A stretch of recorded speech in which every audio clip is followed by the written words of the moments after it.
मिलादुन नबी की महफिल है। मैं आपसे एक सवाल करना चाहता हूं कि आप मिलादुन नबी क्यों मनाते हैं?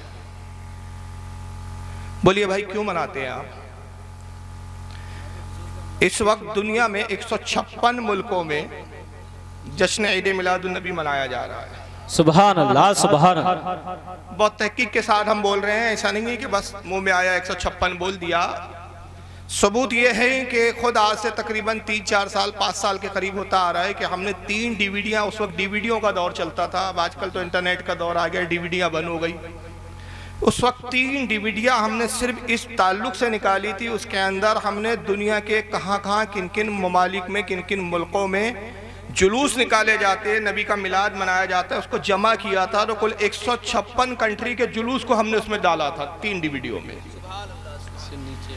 तो पूरी दुनिया में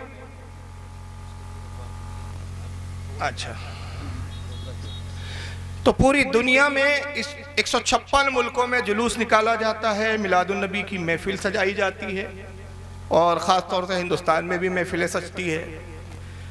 तो मेरा सवाल ये है कि ये आप लोग जुलूस क्यों मनाते हैं, जुलूस क्यों निकालते हैं, मिलादुन नबी क्यों मनाते हैं?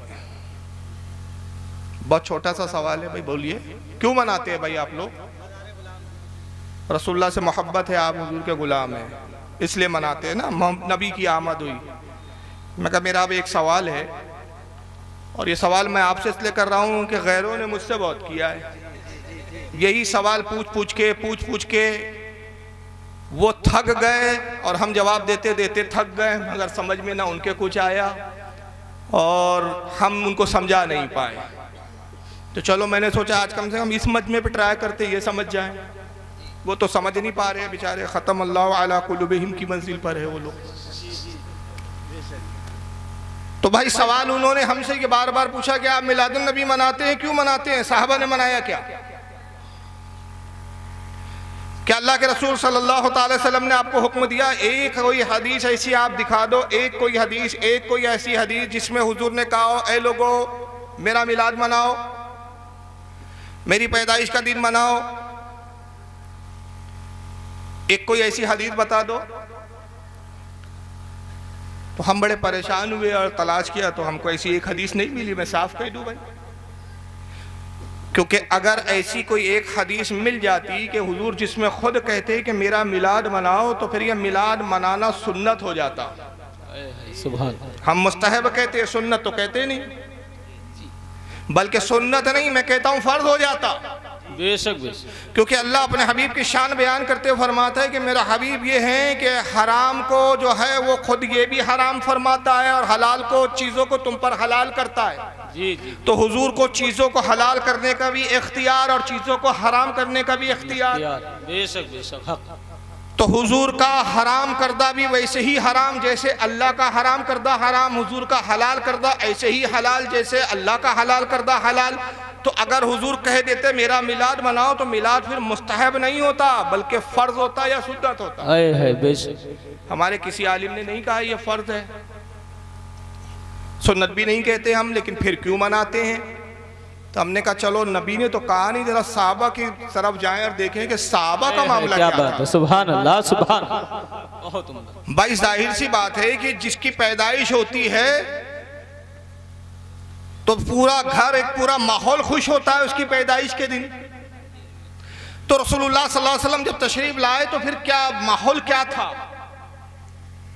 खुशियां कौन मना रहे थे? और नबी ने तो हुक्म दिया नहीं था। फिर ये जब नबी ने हुक्म नहीं दिया तो फिर ये मिलाद मनाया कि नहीं मनाया साहबा ने? जरा हमने सोचा चलो साहबा की सीरत को खंगालते हैं।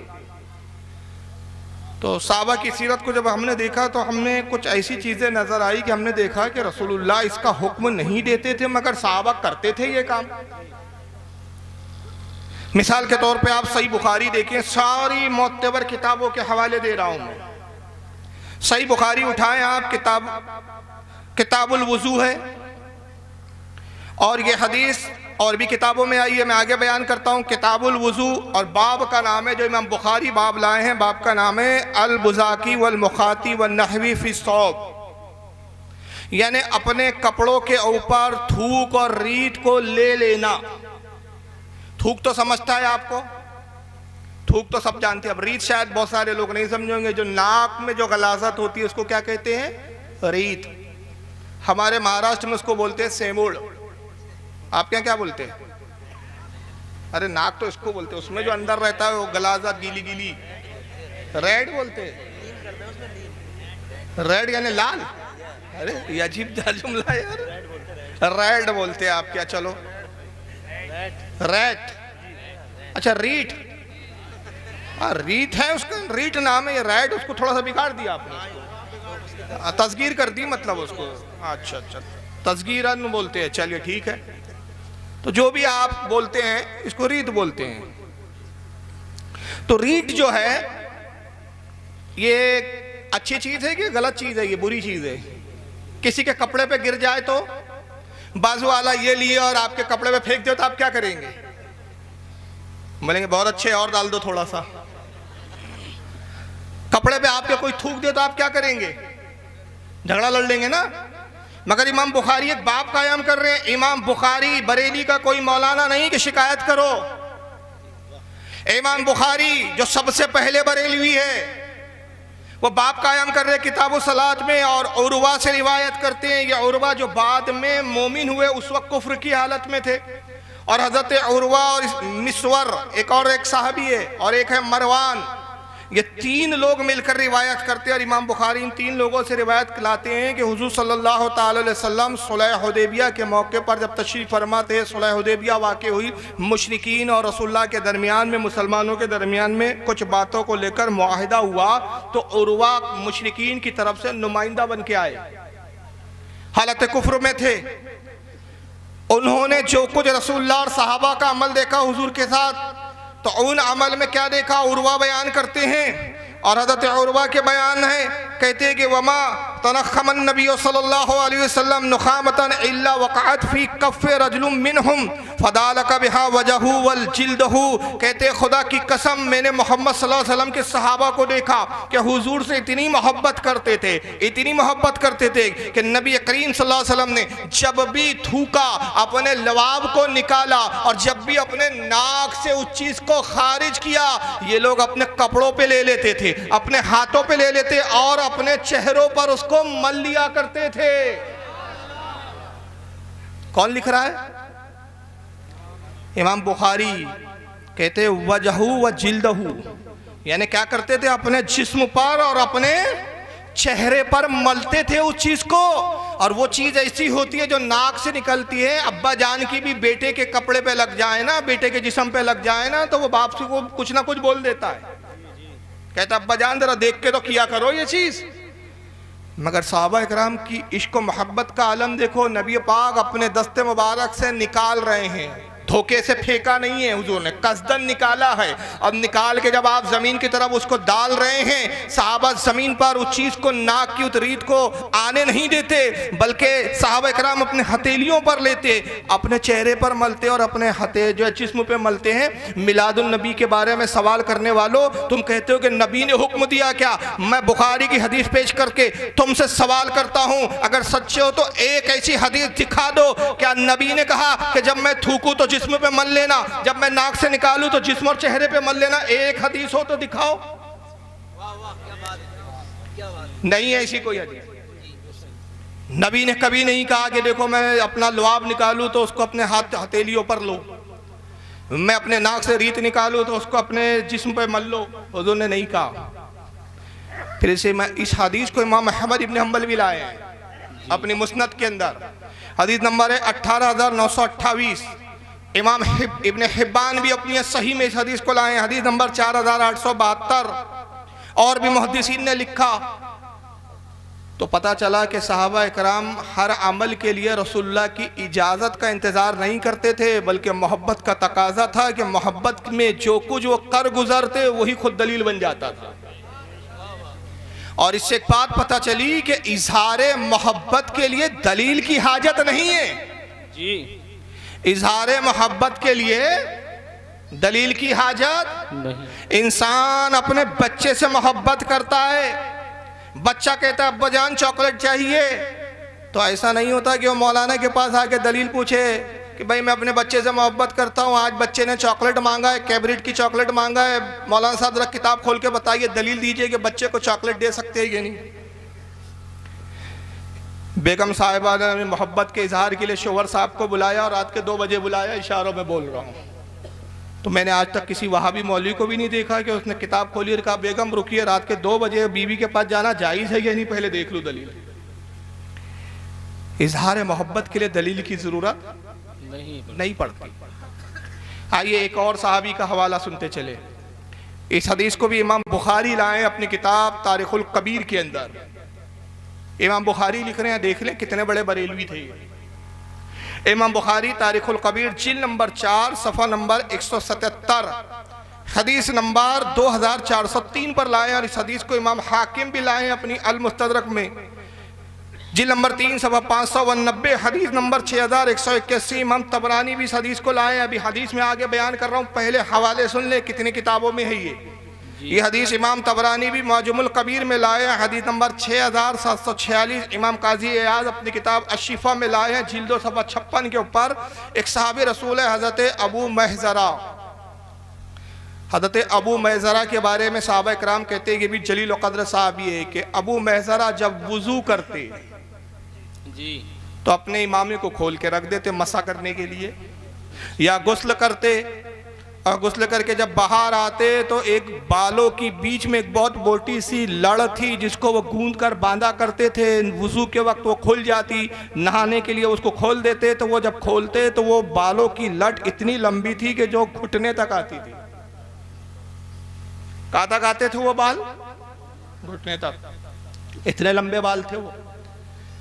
जबकि एक दूसरी जगह अल्लाह के रसूल की हदीस है, अल्लाह की लानत उस शख्स पर जो औरत की मुशाबहत करे जी बेशक, और अल्लाह की लानत उस औरत पर जो मर्द की मुशाबहत करे। मुझे बताइए ये लंबे बाल रखना ये औरत का फैशन है या मर्दों का फैशन है?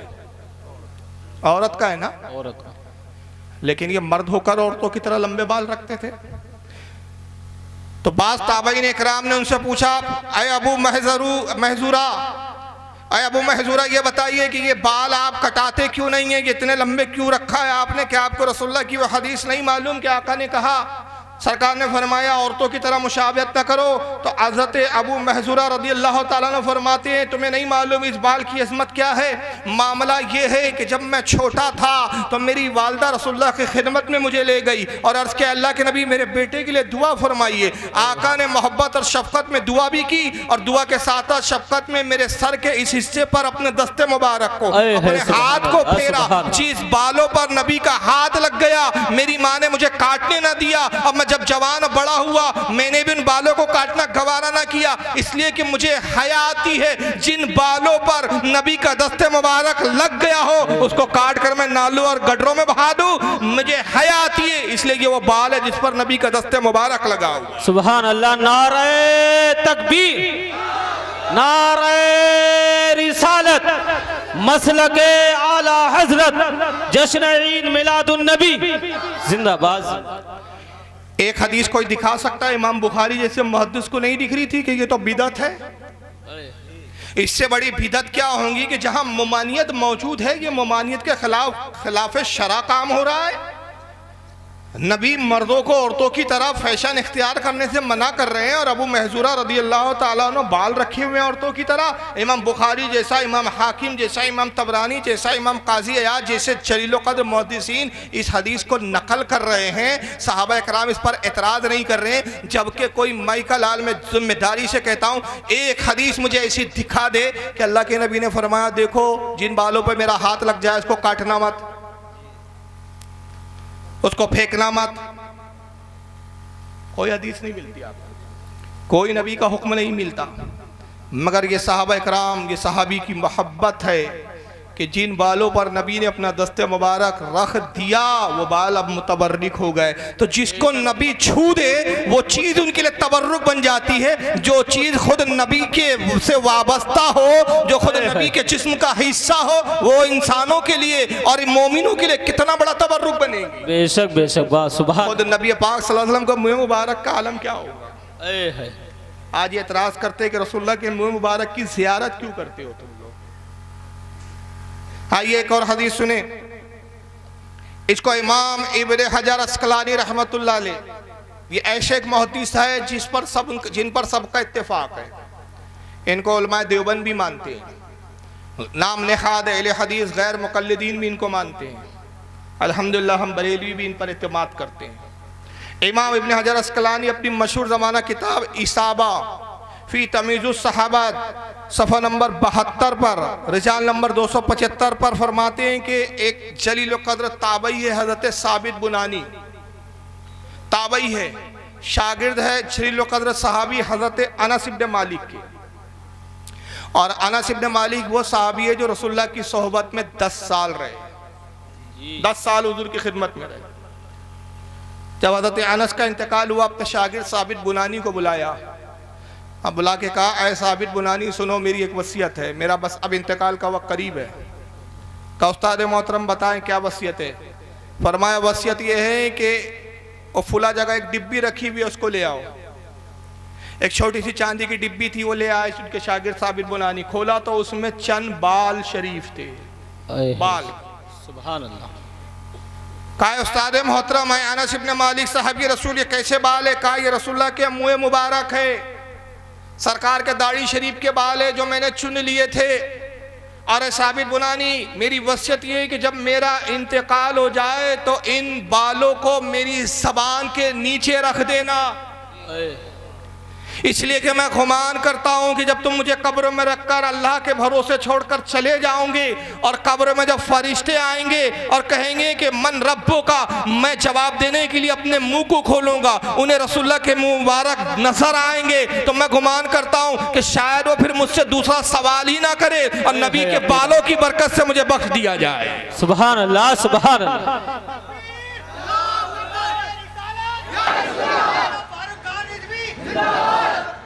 क्या कोई एक हदीस दिखा सकता है मुझे, कोई अहले हदीस कि नबी ने कहा मेरा बाल रखना सवाल लिए होंगे तुमसे?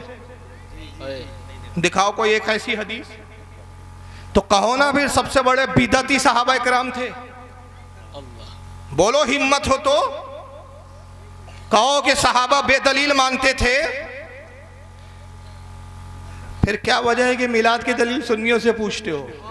वाह वाह वाह, सुभान अल्लाह। अरे मोहब्बत के इज़हार के लिए दलील की जरूरत नहीं होती, ईमान की जरूरत हुआ है। सुभान अल्लाह, सुभान अल्लाह। नारे तकबीर, नारे रिसालत, मौलाना फारूक रजा साहिब क़िबला। और यही नहीं, यही साबित बुनानी की एक और हदीस सुन ले, इसको इमाम बुखारी अपनी किताब अल अदबुल मुफरद में लाए हैं। साहब इमाम बुखारी के हवाले हैं, बेचारों ने उन्होंने खुद बेइश्क़ मोहब्बत पढ़ते हैं बुखारी, बेइश्क़ मोहम्मद पढ़ते हैं ये बुखारी, आता है बुखारी, इनको बुखारी नहीं आती। इमाम बुखारी अपनी किताब अल अदबुल मुफरद के अंदर इस हदीस को लाए हैं, बा तकबीलिल यद, हाथों को चूमने का बयान।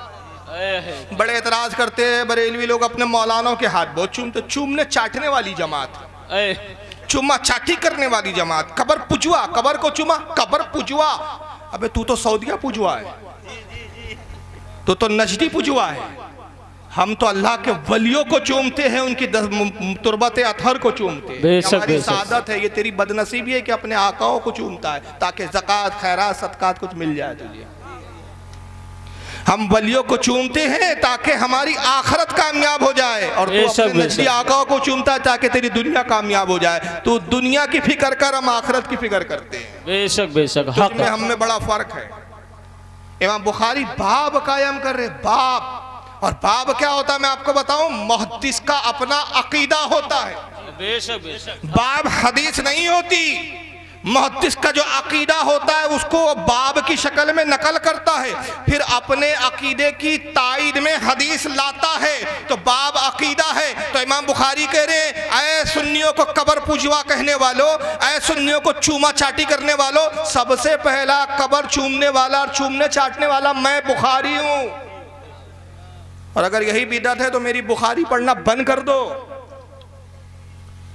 किताब ले ली, साहिब किताब की बातों को नहीं मानते तुम, अजीब कौम हो तुम। और हदीस नंबर कितनी है? 974। और आप लोगों के लिए खुशखबरी बता दूं, वहाबियों के लिए, देवबंदियों के लिए, सुन्नियों के लिए नहीं है खुशखबरी। आप कहोगे कौन सी खुशखबरी? खुशखबरी है कि मैं कल भी रुका हुआ हूँ, तो जिसको जो सवाल करना है मेरी क़यामगाह पर आए। और मेरे मेज़बान जो जनाब कासिम साहब है, अल्लाह ताला उनको जन्नत नसीब फरमाए, उनके घर में रिस्क में कारोबार अता फरमाए, तरक्की अता फरमाए। बड़ी मोहब्बत उनकी मैसर आ रही है मुझे। उनसे भी मेरी गुजारिश है कि जब भी कोई बदअकीदा आए और कहे फारूक रज़वी से मिलना, बिला झिझक मेरे पास ले आए। हमारा काम ही है समझाना। इमाम बुखारी रहमतुल्लाह अलैह हदीस नंबर 974 के तहत ये अल अदबुल मुफरद में लाते हैं। हज़रत साबित बुनानी की हदीस नकल करते हैं, काला साबितुन ले अनस रदियल्लाहु अन्हु। हज़रत साबित के बारे में कहते हैं कि हज़रत साबित ने अनस इब्न मालिक से पूछा, अपने उस्ताद से पूछा, अमसत्तन नबी सल्लल्लाहु अलैहि वसल्लम बेयदीक, ऐ मेरे उस्ताद मोहतरम, क्या ऐसा हुआ कभी आप हुजूर की सोबत में रहे, आपका हाथ रसूलुल्लाह के जिस्म के किसी हिस्से से मस हो गया हो? क्या आपके हाथ ने हुजूर के जिस्म को कभी छुआ? क्या आपका हाथ नबी के हाथ से लगा? क्या आपका दस्ते मुबारक, आपका हाथ हुजूर के दस्ते मुबारक को मस हुआ? ऐसा कभी हुआ? काला नाम, हज़रत अनस ने कहा हाँ हुआ है। मैं तो हुजूर का सहाबी था, हुजूर की खिदमत में रहता था। बारहा ऐसा हुआ कि मेरा जिस्म हुजूर के जिस्म से मस हुआ, मेरा हाथ रसूलुल्लाह के दस्ते मुबारक से लगा। फ़क़ब्बलहा, जैसे ही साबित बुनानी ने ये सुना, हज़रत अनस के हाथ को चूम लिया। सुभान अल्लाह, सुभान। तो हमने कहा कि इन्होंने रसूल के हाथ को तो नहीं चूमा, अनस के हाथ को चूमा। और हज़रत अनस के हाथ को क्यों चूमा? उस्ताद होने की हैसियत से नहीं चूमा, बुजुर्ग होने की हैसियत से नहीं चूमा। इसलिए चूमा कि इस हाथ को रसूलुल्लाह के दस्ते मुबारक से निस्बत हो गई है। तो पता चला ताबई और सहाबी वो थे जो निस्बतों को देखा करते थे, दलीलों को नहीं देखा करते है। सुभान अल्लाह, सुभान अल्लाह। बहुत। और हम भी निस्बतों को देखते हैं। जिंदाबाद। दलीलें तो बहुत है हमारे पास मिलाद की, और इसलिए दलीलें हैं कि एक दो नहीं, हर ज़माने में मिलादुन नबी पर इमामों ने बड़ी बड़ी किताबें लिखी है। बेशक, दलीलों की अंबार है। मगर मैं उन ये जाहिलों को समझाना चाहता हूँ कि जो बात बात में दलील भी मांगते हैं, किससे? अव्वाम से मांगते हैं, मौलाना से नहीं मांगते। जी जी। इनकी अक्ल का यह हाल है कि इनको जब बुखार आ जाता है तो इंजीनियर के पास जाते हैं, कहते हैं इलाज कर दो। और जब मकान बनाना होता है तो डॉक्टर के पास जाते हैं कि मकान का नक्शा बना दो। अजीब उल्टी अकल है इनकी। अरे भाई, जिस फील्ड का जो माहिर है उससे पूछना, भाई मिलाद बनाना कहाँ है, पूछ किससे रहा है? अव्वाम से पूछता है। अब एक बात मौलाना से पूछ, कारोबार कैसा चल रहा है, मंदी का दौर है, क्या हालत है, ये अव्वाम से पूछ। मौलाना से कारोबार पूछता है, बेचारे मौलाना को कारोबार की कोई पता नहीं, वो अपने मदरसे मस्जिद में लगे हैं। मौलाना से कारोबार के, और मौलाना क्या चल रहा है आजकल, बेचारा मौलाना क्या बताएगा। मौलाना से हदीस पूछ, और क्या चल रहा है आजकल वो अव्वाम से पूछ। तो अव्वाम से मसला पूछता है, मौलाना से हालचाल पूछता है। अजीब उल्टी अकल है इसकी। अब आइए और देख लें, मैं दो चार एक और हदीस पेश कर देता हूँ। बोर तो नहीं हो रहे ना? मैं 4 घंटे बोलूँगा, अगर आप सुनेंगे तो प्रॉब्लम नहीं है मुझे, मैं थकता नहीं हूँ। मैं वाबियों को थकाता हूँ, मैं नहीं थकता। और क्यों नहीं थकता? बरेली के विटामिन मिलते हैं, बरेली से टॉनिक। वाह वाह वाह। रजा का नाम ले लो, सारी थकावट दूर हो जाती है। बेशक बेशक। और रजा का नाम वहाबी के सामने ले लो, जितना फ्रेश हो उतना मनूस हो जाता है। ये तासीर है नाम है रजा की। हज़रत इमाम मोहम्मद इब्न साद कब इंतकाल हुआ? 230 हिजरी में। अभी कौन सा चल रहा है? 1400, मोटा मोटा चले हम। 1441, 1200 साल पहले के मुहद्दिस। तुम कहते हो ना ये अकीदे बरेलियों के नहीं, ये मुहद्दिसीन के, इमामों के अकीदे हैं। 1200 साल पहले के मुहद्दिस इमाम मोहम्मद इब्न साद, उनकी बड़ी मशहूर ज़माना किताब है अत-तबक़ातुल कुबरा। तबक़ातुल कुबरा के अंदर ये हदीस लिखते हैं। फिर इसको बहुत सारे मुहद्दिसीन ने लिखा, उसके हवाले में आगे दे दूंगा 1-2 किताबों के। मेरे पास यहाँ बहुत सारे हवाले होते हैं, लेकिन चंद मैं दे देता हूँ, क्योंकि सुन्नियों के लिए एक ही हवाला काफ़ी होता है। वो तो वहाबियों पे बोझ लाता हूँ मैं, ये ले, ये भी संभाल, ये भी संभाल, ये भी संभाल। देखता हूँ कितनों का इनकार करता है तू। जितनों का इनकार करेगा, तेरी पोल खुलेंगी, पता चलेगा तेरा अकीदा वो है जो 1400 साल में किसी का नहीं है। तूने 1400 साल के सबका इनकार कर दिया, तो तू नया है। इसलिए मैं इतने हवाले देता हूँ, वरना सुन्नियों के लिए तो एक ही हवाला काफ़ी होता है।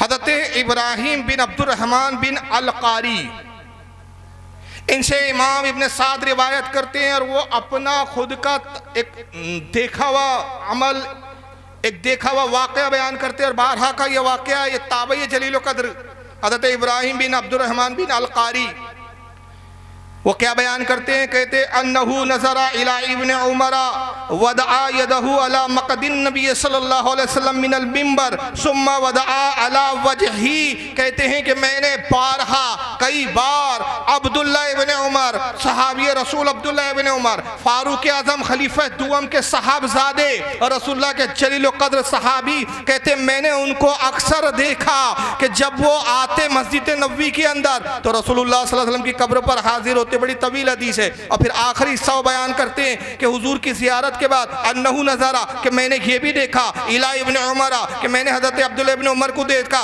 कि फिर हुजूर के मिंबर के पास आते, वदआ यदहु अला मक़दिन नबी सल्लल्लाहु अलैहि वसल्लम मिनल मिंबर, तो मिंबर पर जहाँ नबी तशरीफ रखते थे उस मिंबर पे अपने हाथों को फैलाते थे, सुम्मा वदहा, अपने हाथों को फेरते थे, अला वजही, और फिर उसके बाद अपने उस हाथ को अपने चेहरों पर, बदन पर मलना शुरू कर देते।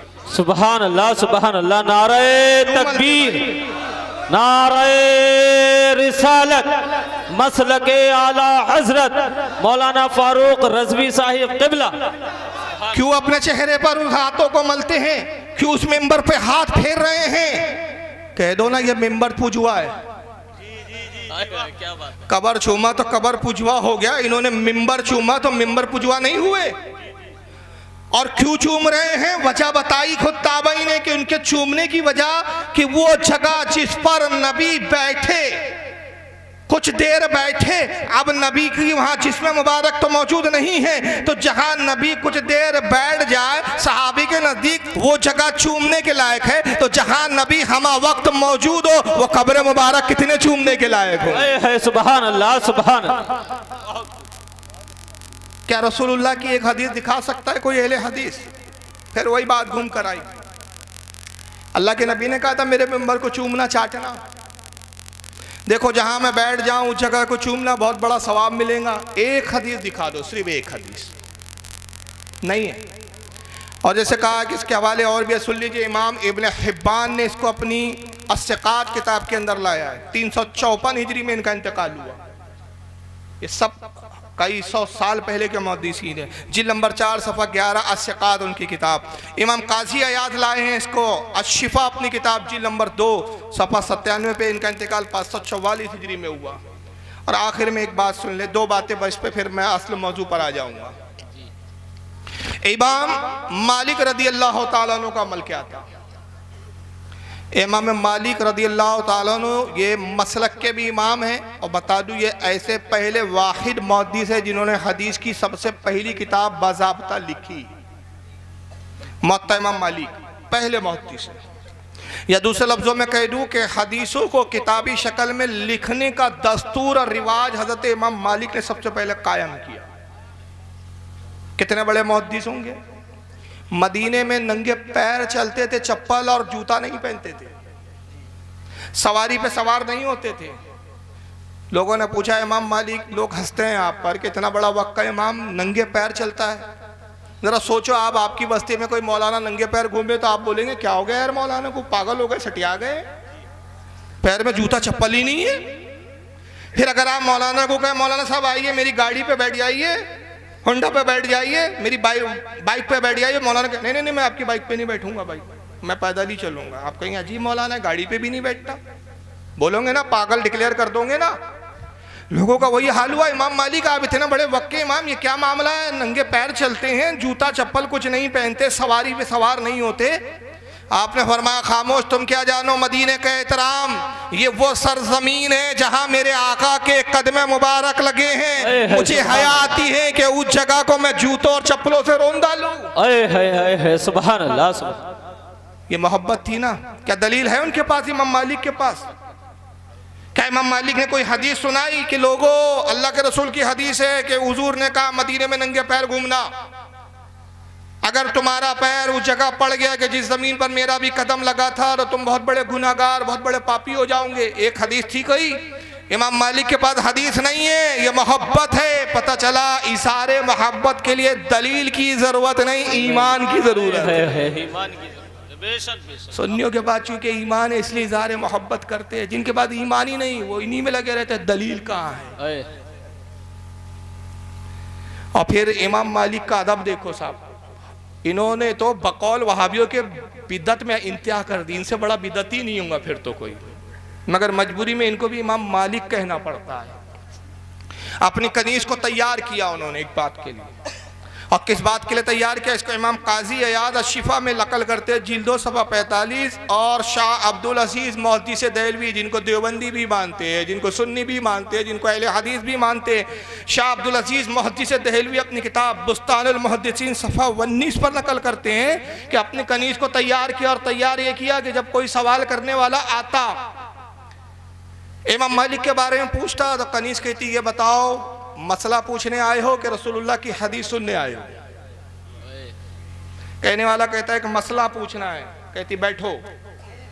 बैठक रूम में बिठा देती, ड्राइंग रूम में बिठा देती, इमाम मालिक के पास हाजिर होती। कनीज कहती आका कोई शख्स आया है, मसला पूछने आया है। इमाम मालिक फौरन उठते, उस रूम में आते, कहते हैं शख्स बताओ क्या मसला है, क्या फतवा लेना है। हुजूर ये फतवा पूछना, ये मसला पूछना है, आप जवाब दे देते। मगर आने वाला आता, कनीज पूछती मसला पूछने आए हो कि रसूलुल्लाह की हदीस सुनने आए हो। वो कहता रसूलुल्लाह की हदीस सुनने आया हूँ, सुभान अल्लाह, मसला नहीं है, मुझे हुजूर की हदीस सुनना है। कनीज फिर आती, कहती ड्राइंग रूम में बैठ जाइए, उसको बैठक रूम में बिठा देती। इमाम मालिक के पास आती, अर्ज करती हुजूर कोई शख्स आया है और अल्लाह के नबी की हदीस सुनना चाहता है।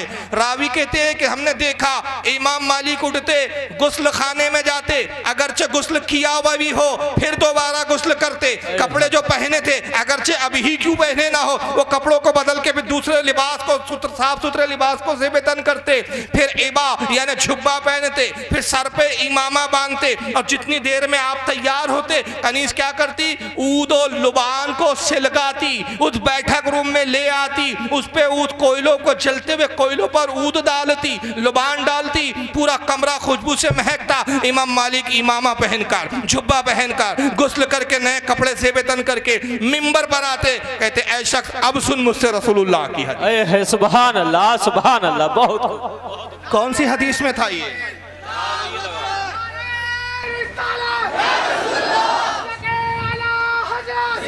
अंदाजा लगाएं जो नबी की हदीस सुनाने में इतनी मोहब्बत और अदब का इजहार करे वो नबी की कितनी अदब करते होंगे, नबी से कितनी मोहब्बत करते होंगे। मगर क्या कोई अहले हदीस एक ऐसी हदीस दिखा सकता है? मैं चैलेंज करता हूँ कि इमाम मालिक के पास ही कोई एक ऐसी हदीस हो, क्या इमाम मालिक सुनो अल्लाह के नबी की हदीस आई हो कि अल्लाह के नबी ने कहा सुनो जब मेरी हदीस बयान करना तो गुस्ल करना, कपड़े बदलना, इमामा जरूर पहनना, इमामा ना हो सर पर तो हदीस मत बयान करना। और जब हदीस बयान करने जिस कमरे में आओ उस कमरे में खुशबू से उस कमरे को मुअत्तर कर देना। कोई एक ऐसी हदीस, ये इमाम मालिक की मोहब्बत का आलम था। और तुम्हारा आलम तो कि गडरों और नालों पर तुम हदीसें सुनाते हो। खड़े हो गए, आओ आओ भाइयों, आओ आओ आओ आओ, जमात बनाओ, चलो। कहीं भी फसाइल आमाल लिया, खड़े हो गए, ये तुम्हारा हाल है। और यही नहीं, अब आइए एक सबसे बड़े बिदती इमाम के बारे में बता रहा हूँ। हुक्म लगाना है तो इनको बिदती बोलो, बरेलियों को बिदती बहुत बोल दिया तुमने। कुछ पढ़ो अंधो, ना बिनाओ कुछ पढ़ो, उसके बाद मुंह खोलो। इसलिए बरेली के मौलाना से मुनाजरा नहीं करते, उनको पता है अपनी पब्लिक को उल्लू बनाना आसान है, बरेली के मौलाना के सामने बैठना बड़ा मुश्किल है। क्योंकि मुनाजरे में लप्पासी नहीं चलती, किताबें चलती है। बेशक बेशक। और एक रोता है, बोलता लैपटॉप लेके घूम रहा है। मैंने कहा तकरीर मैं करता हूँ, लैपटॉप नहीं करता। मैं चुप हो जाऊं तो क्या लैपटॉप बोलेगा? लैपटॉप चलाने के लिए भी काबिलियत चाहिए। अनपढ़ आदमी लैपटॉप नहीं चलाता, पढ़ा लिखा चलाता है। तो लैपटॉप इसलिए नहीं रखा जाता कि ये तकरीर करता है या मैं इसका मोहताज हूँ, नहीं, पब्लिक इसकी मोहताज है कि जब तक इससे दिखाओ नहीं, पब्लिक मानती नहीं है यार। प्रॉब्लम ये है, मैं लैपटॉप का मोहताज नहीं हूँ। ये तो टेक्निकल चीज़ें तो अभी आई है ना, और तकरीर तो मैं एक ज़माने से कर रहा हूँ, बचपने से कर रहा हूँ। बहुत से उलमा बैठे होंगे शायद जानते होंगे या नहीं जानते होंगे। मैं आज की पैदावार नहीं हूँ तुम्हारी तरह। 18 साल की जब उम्र थी, मेरी शादी भी नहीं हुई थी, तो सबसे पहली किताब मैंने 18 साल की उम्र में लिखी थी, करीने ज़िंदगी। और ये ऐसी किताब है कि वाबड़े भी छापते हैं, उसमें रद भी है तब भी छापते। क्यों बोलते? बिकती बहुत ज़्यादा है, आमदनी इसी से बहुत होती है। तुमने अभी पहचाना नहीं मुझे बेटा, बाबा जर्जीस बलात्कारी बाबा,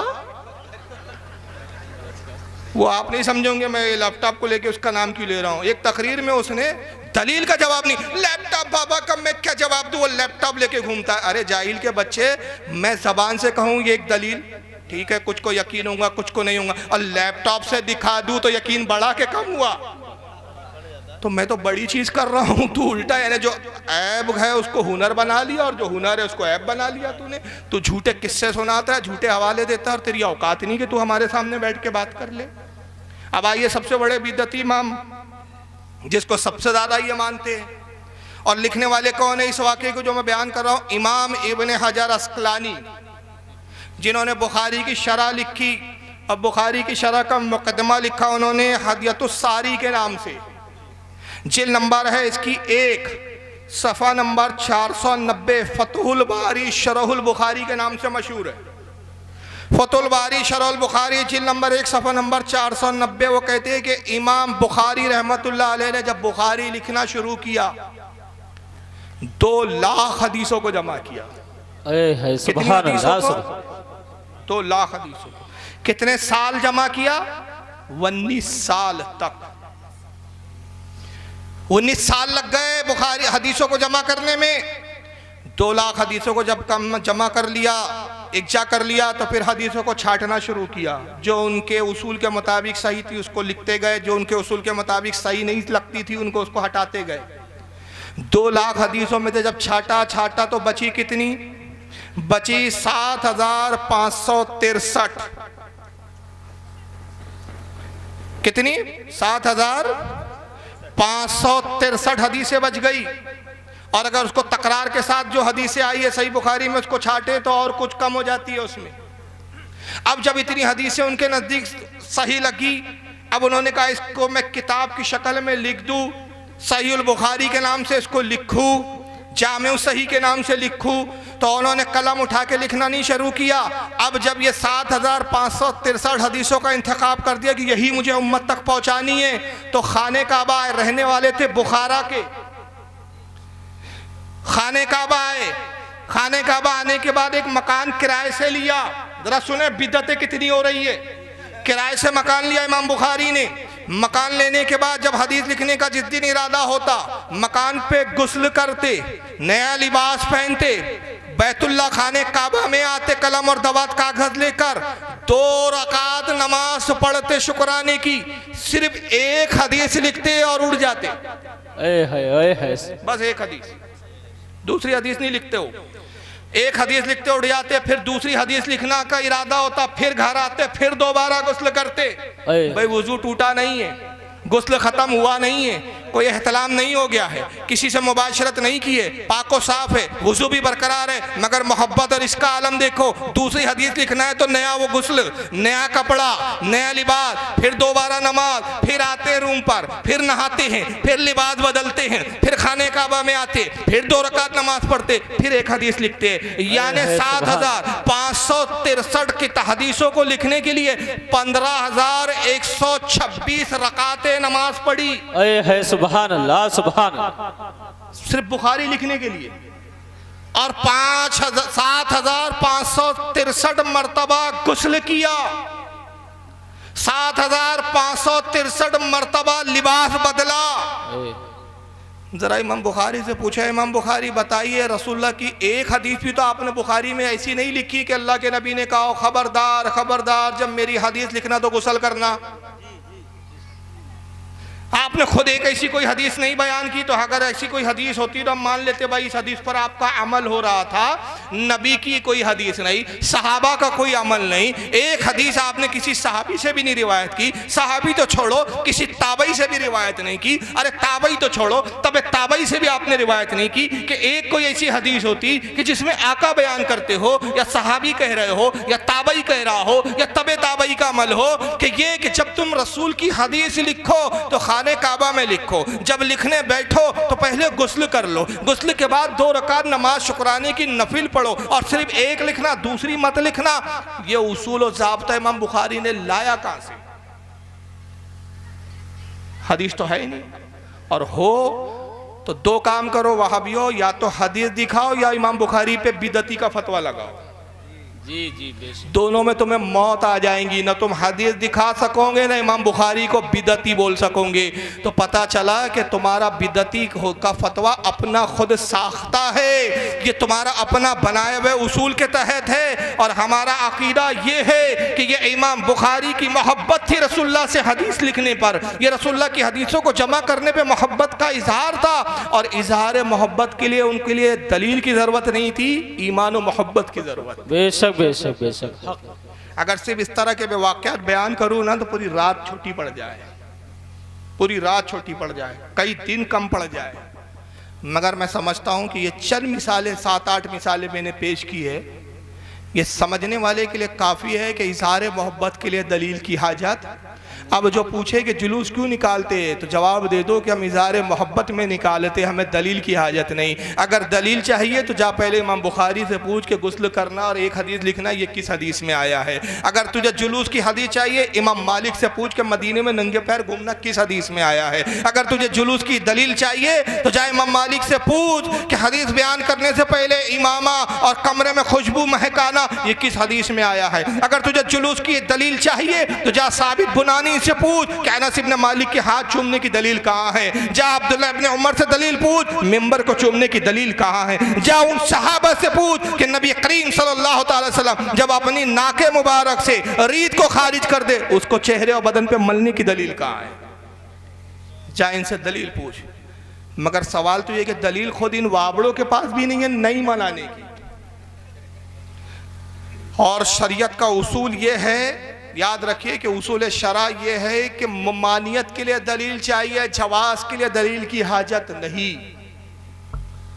मिसाल के तौर पे आप कोई ऐसी चीज़ खाते हैं जिसको आप जायज़ समझते और जायज़ है, मसलन आप बिरयानी खाते हैं, समझाने के लिए मिसाल दे रहा हूँ, तो बिरयानी के जायज़ होने के लिए इतना ही काफ़ी कि जितनी चीज़ें हैं वो सब जायज़ है। चावल जायज़ है, मसाले उसमें जायज़ है, उसमें गोश्त जायज़ है, सबको मिला दिया सब जायज़ है।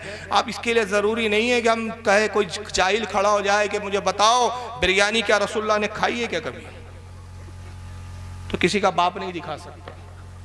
मगर ये वहाबी इतना बदबूदार फ़िरका है कि मुँह खोले तो बदबू निकलती है। ये बस एक ही रट लगाता है, साहबा ने मिलाद बनाया क्या, दलील कहाँ है, दलील दो, दलील दो। हमने कहा जुलूस की तो दलील मांगता है, तेरे आका लोग जो है नेशनल डे मनाते, उसकी दलील कभी अपने आकाओं से पूछा। अभी इंशाल्लाह मैं गुफ्तगू आगे करूंगा, लेकिन आइए मिलाद ना मनाने की इनके पास क्या दलील है। बड़ी अजीब अजीब दलील है। डॉक्टर जाकिर नाइक को सुन लें आप सबसे पहले, इनके पास क्या दलील है कि मिलाद नहीं मनाना चाहिए। सुनिए। आप देखेंगे हमारे मुस्लिम माशरों में जितने हैं, खुसूसन इंडिया, पाकिस्तान और ममालिक में, कि एक ईद मिलाद नबी मनाया जाता है, वो बर्थडे ऑफ द प्रॉफिट। और अगर आप देखेंगे ये 12 रबी अव्वल है, और जहां तक कि हमें हदीस की रोशनी में हमें यह साबित नहीं होता है कि मोहम्मद सल्लल्लाहु अलैहि वसल्लम ने कभी अपना सालगिरह बनाए, या साहबाज ने या ताइन या तबताइन ने कभी, या ताइन या तबताइन ने कभी उनका सालगिरह बनाए। तो जब मोहम्मद सल्लल्लाहु अलैहि वसल्लम ने कभी कहा नहीं कि मेरा सालगिरह बनाओ, या कभी साहबाज ने नहीं बनाए, और अगर आज हम उनका सालगिरह बनाते तो ये बिदअत हो जाता है। तो सालगिरह बनाने की कोई जरूरत नहीं है, ऐसा कोई इस्लाम एक मजहब के अंदर नहीं है, कुरान में भी नहीं, शरिया में नहीं। ये एक वेस्टर्न कल्चर है, ये एक वेस्टर्न कल्चर है। बताइए, मिलाद नबी का हर कल्चर वेस्टर्न है, तो इनके अकीदे में क्या नबी वेस्टर्न है क्या देसी है? कौन है भाई? बहुत ठंडे बैठे हैं आप लोग। मेरी बात समझ में आ रही है कि नहीं आप लोगों के यार? हाँ, कुछ हरकत तो करो। सिर्फ स्टेज पे हरकत हो रही है, पब्लिक बिल्कुल यह लगता है कि वीडियो पे चेहरे देखकर आप सकते में आ गए। सोच रहे हैं कि रात में नींद आएंगी कि नहीं आएंगी। इतने दलिद्दर मनुष्य चेहरे देख लिए कि हालत यह है कि कल रात ख्वाब में जनाब को देखा, सारी सूरत, कल रात ख्वाब में शैतान को देखा, कल रात ख्वाब में शैतान को देखा, सारी सूरत जनाब की सी थी। तो आपको ऐसा तो नहीं लग रहा है? नहीं भाई, आयतुल कुर्सी पढ़ के आप सो जाइएगा, इंशाल्लाह कुछ नहीं होगा। और अगर किसी को पूरी आयतुल कुर्सी भी याद ना हो, मनुष्य चेहरे आप देख लिए, इंशाल्लाह आप रात में नहीं डरेंगे। सिर्फ 3 बार या रज़ा बोल के सो जाना। तो मौलवी साहब क्या, सॉरी यार मौलवी बोल दिया, गुस्ताखी हो गई, माफी चाहूंगा भाई। डॉक्टर साहब, पता नहीं कौन से डॉक्टर है, अपना पेशा छोड़ के यहाँ आ गए। हाँ, ढोरों के डॉक्टर है बोलते, अल्लाह जाने के डॉक्टर है भाई, होंगे वो डॉक्टर जिस बात के भी। डॉक्टर साहब कह रहे हैं कि देखिए सालगिरह मनाने का हुक्म हमें हदीस में नहीं मिलता। दलील, उसको साहबा ने नहीं मनाया, ताइन ने और तबे ताइन ने नहीं मनाया। ये ताइन और तबे ताइन हमें आज तक समझ में नहीं आया, ये किस बला का नाम है? ये इस्लामिक स्कॉलर है इनका, जिसको ताबईन और तबे ताबईन बोलना नहीं आता। जो ताबईन और तबे ताबईन नहीं बोल सकता, वो इनके यहाँ का इस्लामी स्कॉलर है। और एक तकरीर में जर्जीज बोलता है मेरा रद्द करते हुए कि डॉक्टर जाकिर नाइक इतने बड़े अल्लामा है कि वो मुद्दे तो फारूक जैसे 10 पैदा हो जाए। अबे मैंने कहा एक फारूक आ जाए तेरे जैसे 10 शैतान भाग जाए। और मेरा पेशाब तो इतना अच्छा समझता हूं मैं कि कोई मुझसे कहे ना जाकिर नाइक पर कर दो, मैं कहूँ नहीं, मेरा पेशाब और ज्यादा नापाक हो जाएगा। माना कि पेशाब नापाक है, लेकिन इतना भी नहीं है, जाकिर नाइक पे करूंगा तो और ज्यादा हो जाएगा। तो ये है इनके इस्लामिक स्कॉलर, जिसको ताबईन और तबे ताबईन बोलना नहीं आता। ताइन ने नहीं मनाया, तबे ताइन ने नहीं मनाया, ताइन ने नहीं मनाया। हाँ सही बात है, ताइन और तबे ताइन ने कभी मनाया ही नहीं, ताबईन ने मनाया। बेशक बात भी सही है। अच्छा, फिर क्यों नहीं मनाना? तो दूसरी दलील यह है कि वेस्टर्न कल्चर है, यानी ये उसूल है, हदीस नहीं है इनके पास। पूरी जमाते देवबंदी, पूरी जमाते अहले हदीस को चैलेंज है, खुदा की कसम सिर्फ एक ऐसी हदीस जिस दिन तुम दिखा दोगे, एक हदीस सिर्फ तुम जिस दिन ऐसी दिखा दोगे कि जिसमें यह हो कि रसूलुल्लाह ने हुक्म दिया, खबरदार खबरदार मेरा मिलाद ना मनाना वरना बिदअती बन जाओगे, मेरे मिलाद का जिक्र भी नहीं करना वरना मुशरिक हो जाओगे। जिस दिन ऐसी कोई एक हदीस दिखा दोगे, खुदा की कसम हम मिलाद मनाना बंद कर देंगे। बेशक बेशक हदीस दिखा दो। जिस काम से नबी ने नहीं रोका, तू कौन रोकता है? तू नबी है कि शरीयत बना रहा है? तू कौन है? अब चलो भाई, वेस्टर्न कल्चर था इसलिए जायज नहीं, तो जाकिर नाइक को ही देख लेते एक बार, जरा देख लीजिए आप। Welcome on stage the articulate analyst Dr. Zakir Naik.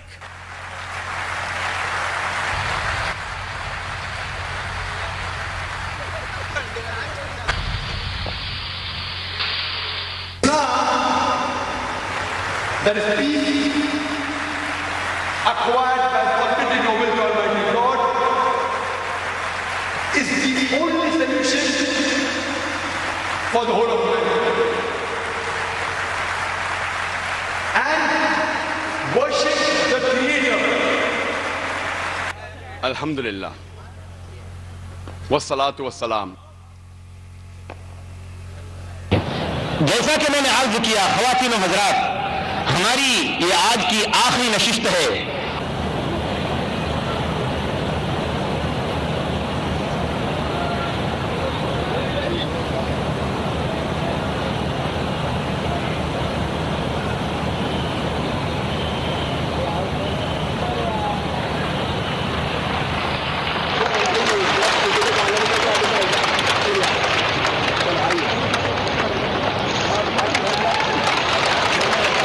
कुछ समझ में आया आपके? आसमान से एक अंडा नाजिल हुआ, दूसरे लफ्जों में कह दूं, नज्द की मुर्गी ने एक अंडा दिया, अंडे में से जाकिर नाइक जैसा एक चूजा निकला। ये कौन सा कल्चर है? ये कौन सी तहजीब है? भाई जो लोग फिल्में देखते हैं वो जानते हैं, मुन्नी बाई अंडे में से निकला करती थी पहले। हेला, कुछ पुराने लोग भी बैठे होंगे, हेलन के गाने आते थे पुरानी, एक हेलन डांसर थी पुरानी फिल्मों की, अंडों में से ही निकलती थी वो। इसका कहीं उससे ताल्लुक तो नहीं है भाई? ये कौन सा कल्चर है हमें बताओ? इतना खूबसूरत स्टेज, लाखों रुपए का स्टेज बनाया, आसमान से अंडा नाजिल हुआ, अंडे में से जाकिर नाइक नाम का चूजा बाहर निकला। ये तकरीर दीनी है, तकरीब दीनी है, बकौल तुम्हारे इस्लाम की तबलीग के लिए तुमने ये स्टेज सजाया है। स्टेज के इस्लाम की तबलीग के लिए ये अंडों में से निकलना, आसमानों से अंडों को उतारना, ये लाइटों के साथ मुन्नी बाई की तरह आना, ये कौन सा कल्चर है? ये वेस्टर्न कल्चर है, हॉलीवुड कल्चर है, बॉलीवुड कल्चर है, कौन सा कल्चर है? हमें भी बताओ कौन सा कल्चर है? और अनाउंस भी ऐसा हो रहा है, देखिए हमारे अनाउंसमेंट कैसा होता है, फर्क देखें कौन इस्लाम पर है और कौन अंग्रेज की औलाद है। मैं आया तो क्या नारे लगे? फारूक रजवी नहीं लगे, नारे तकबीर अल्लाह अकबर। आ रहा है मौलाना, नाम अल्लाह का बुलंद हो रहा है, बेशक बेशक। नारे रिसालत या रसूल अल्लाह, मसलके आला हज़रत जिंदाबाद। और यार let's welcome doctor Zakir Naik. क्या है भाई ये? कौन सी इस्लामी तहजीब है ये? फिर आए जनाब आ रहे इस्लामी तकरीर करने, लिबास इस्लामी नहीं, अंग्रेजों का लिबास, टाई अंग्रेजों की, मगर मिलाद वेस्टर्न कल्चर नजर आया। इनको अपना ड्रामा वेस्टर्न नजर नहीं आता। जबकि मिलाद तो सहाबा ने भी मनाया, मिलाद का जिक्र कुरान और हदीस में भी मिला, इमामों ने किताबें लिखी, मगर ये जो कल्चर तुमने, वेस्टर्न कल्चर तुमने अपनाया, इसके बारे में भी हमें एक हदीस मिली, मगर हदीस ये नहीं मिली कि अंडे में से निकलो। हदीस हमें ये नहीं मिली कि जब तुम मिंबर पे आओ तो अंग्रेजों का लिबास पहन कर आओ। हमें हदीस मिली तो ये मिली, क्या मिली? मन तशब्बहा बेकौमिन फाहुवा मिनहुम, जो जिस कौम की नकल करे वो उन्हीं में से है। बेशक बेशक, हक। किसकी नकल है?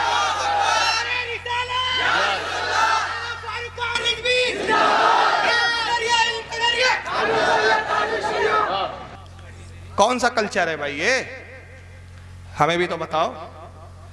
मगर वहाबी ने सिर्फ सवाल करना सीखा है, क्योंकि इसकी पैदाइश खुद एक सवालिया निशान है, खुद इसकी पैदाइश एक सवालिया निशान है। पूरी जिंदगी सिर्फ सुन्नियों से सवाल पूछता है, ये करते हो दलील का, ये करते हो दलील का। अबे खबीर तू भी तो कभी जवाब दे कि तुम ये करते हो, इसकी दलील का है। खुदा की कसम अगर रसूलुल्लाह चाहते, मेरे आका को तो इतना इख्तियार था, अगर हुजूर इस अंदाज को पसंद करते तो अंडों में से हुजूर नहीं आते, जन्नत से सवारी और बुराक आती, आका बुराक पे सवार होकर मस्जिद नबवी में आते। और बेशक बेशक, सुभान अल्लाह। नारे तकबीर, नारे रिसालत, मसलके आला हजरत, जश्न ईद मिलादुन नबी। कौन सा भाई आका के लिए, मगर आका ने सादगी को इख्तियार किया। बेशक। और दूसरा देखिए, जब हमारे उलमा आते हैं तो हम अल्लाह का नाम बुलंद करते हैं, रसूल की रिसालत का इज़हार करते हैं। जब ये नाजिल हुआ, ये बला उतरी तो तालियां बज रही थी। ये कौन सा कल्चर है? वो भी जानते रहे हिजड़ा आ गया है। इसको यही चीज पसंद है, जिसको जो पसंद है वही दो इसको। ये है डॉक्टर जाकिर नाइक। एक साहब को और सुन लो, मर चुके हैं, इनका नाम है डॉक्टर इसरार अहमद। इनको भी मिला से कितनी चिड़, ये चिढ़ते चिढ़ते हम मर गए। वाला हज़रत ने कहा ना, मिटते हैं मिट जाएंगे आदा तेरे, न मिटा है न मिटेगा कभी चर्चा तेरा। मर गए, वजूद खत्म हो गए। जरा सुनिए इनकी जज्बात और गुस्से का। मिलादुन नबी एक नई ईद हो गई है, क्या इसका हुक्म दिया मोहम्मद रसूलुल्लाह ने? यफ़अलूना मा ला युमरून, वो अपनी ही इजाद करना रिवायात हैं, अपनी ही इजाद करना बिदआत हैं, अपनी ही इजाद करना रसूमात हैं, उन पर लगे हुए हैं और दावे करते हैं अल्लाह से मोहब्बत, रसूल के इश्क के, जबकि उनके अमल में न अल्लाह की इताअत है न रसूल का इत्तिबा है। अब जब ऐसी सूरत पैदा हो जाए तो क्या करें? फमन जाहदहुम बियदिही फहुवा मोमिनुन, तो जो मुसलमान भी उनके खिलाफ जिहाद करेगा अपने हाथ से, अपनी ताकत से, वो मोमिन होगा। वमन जाहदहु बिलिसानिही फहुवा मोमिनुन, और जो उनके खिलाफ जिहाद करेगा अपनी जबान से, वो भी मोमिन होगा। वही 3 दर्जे। वमन जाहदहुम बिक़ल्बिही फहुवा मोमिनुन, दिल से नफरत रखकर जो जिहाद करेगा बिलक़ल्ब वो भी मोमिन होगा।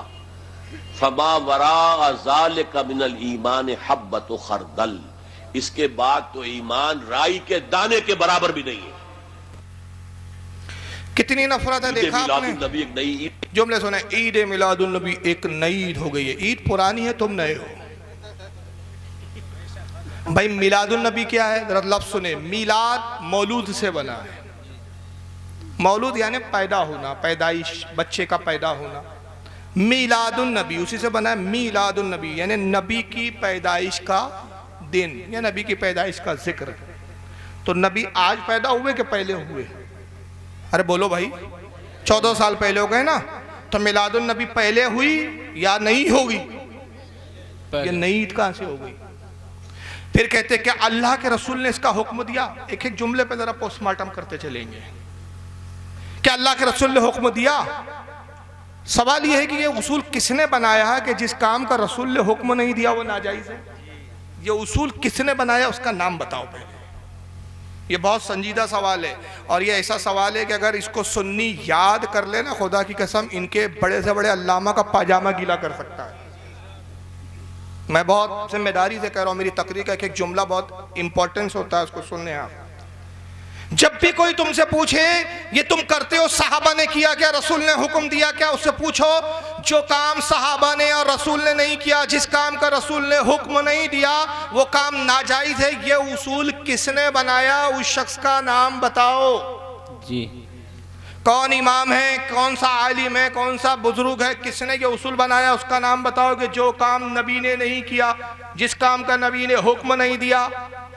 याद रखिए, नबी का हुक्म ना देना नाजायज की दलील नहीं। आगे मैं इसकी दलीलों में इमामों के अक़वाल पेश करूंगा, लेकिन अपनी जगह, क्योंकि आगे और भी कुछ चेहरे आपको देखने हैं डरावने, तो उनके एतबार से वो फिर वहाँ जवाब आ जाएंगे अपनी जगह। लेकिन अभी मैं गुफ्तगू बस उसूल बताता चलूँ कि उसूल शरा यह है कि जिस काम का नबी ने हुक्म नहीं दिया या जिस काम के बारे में नबी का कोई हुक्म ना हो वो नाजायज़ है। ये नहीं है, नाजायज़ के लिए ममानियत की दलील चाहिए।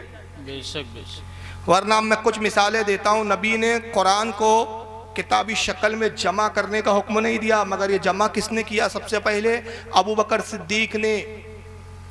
और एक ज़माने तक वो कशमकश का शिकार रहे। हज़रत उमर कहते रहे कुरान को जमा कर दीजिए, कुरान को जमा कर दीजिए, इसके हाफिज इंतकाल कर रहे हैं, शहीद हो रहे हैं, जंगों में जाते हैं, जिहादों में शहीद हो रहे हैं। ऐसा ना हो कि जितने हाफिज कुरान है ख़त्म हो जाए, उम्मत तक कुरान फिर पहुँचेगा नहीं, कुरान ख़त्म होगा। तो हज़रत अबू बकर यही कहते रहे, सही बुखारी में मौजूद है, मैं वो काम कैसे करूँ जिस काम को रसूल ने किया नहीं। वही कशमकश थी कि नबी ने हुक्म दिया नहीं, मगर साहबा ने जब इसरार किया और बताया कि भाई नबी ने नहीं बोला, नबी ने किया नहीं, इसका मतलब अबू बकर ये थोड़ी है कि वो नाजायज़ है। तो अबू बकर फिर मान गए और जमा किया।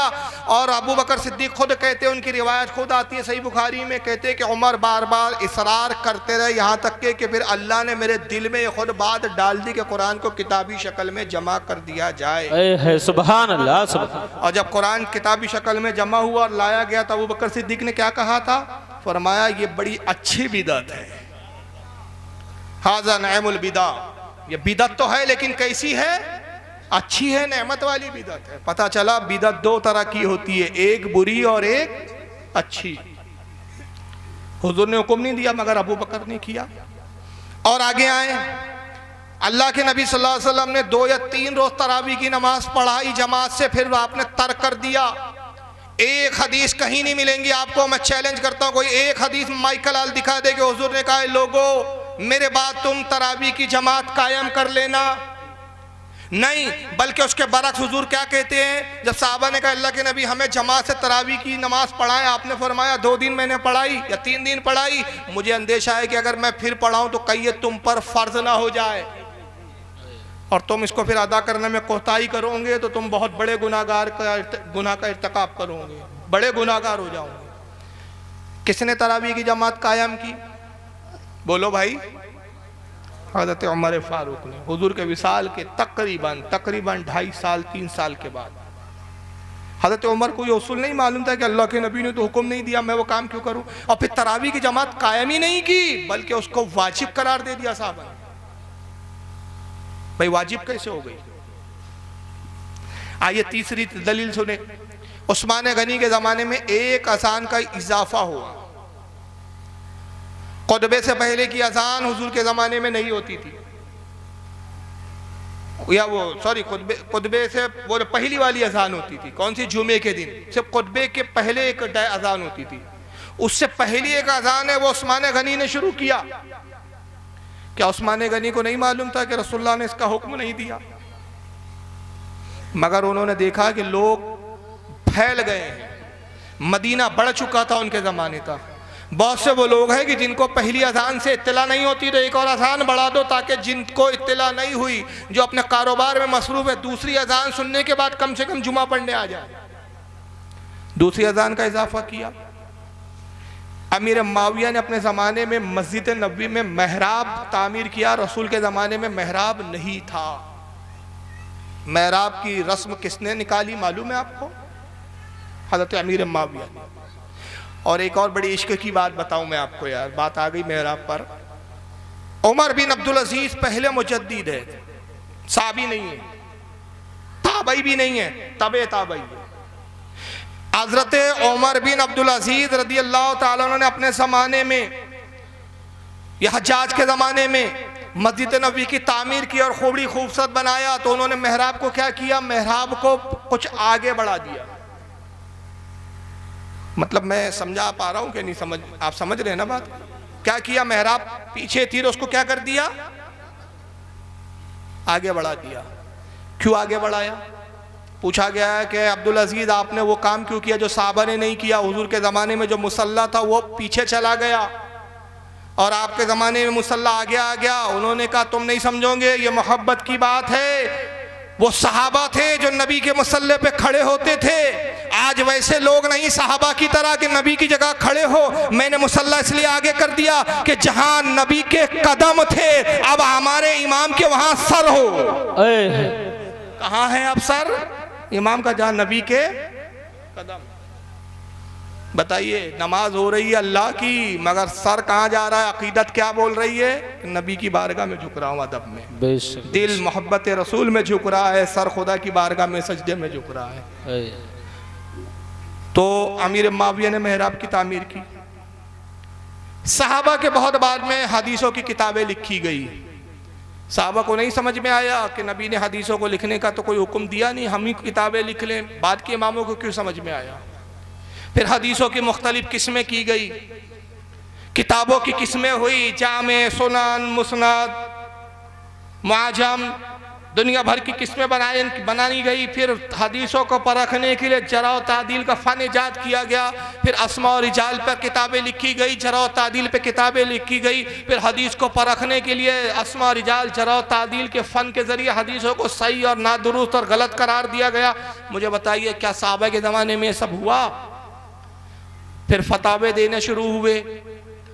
मौलाना उलमा फतवे देते थे। आपको सिर्फ एक हवाला बता दूं कि इब्ने तैमिया, जिनको गैर मुक़ल्लिदीन बहुत मानते हैं, उसने फतवे की किताब लिखी जिसका नाम है मजमुउल फतावा।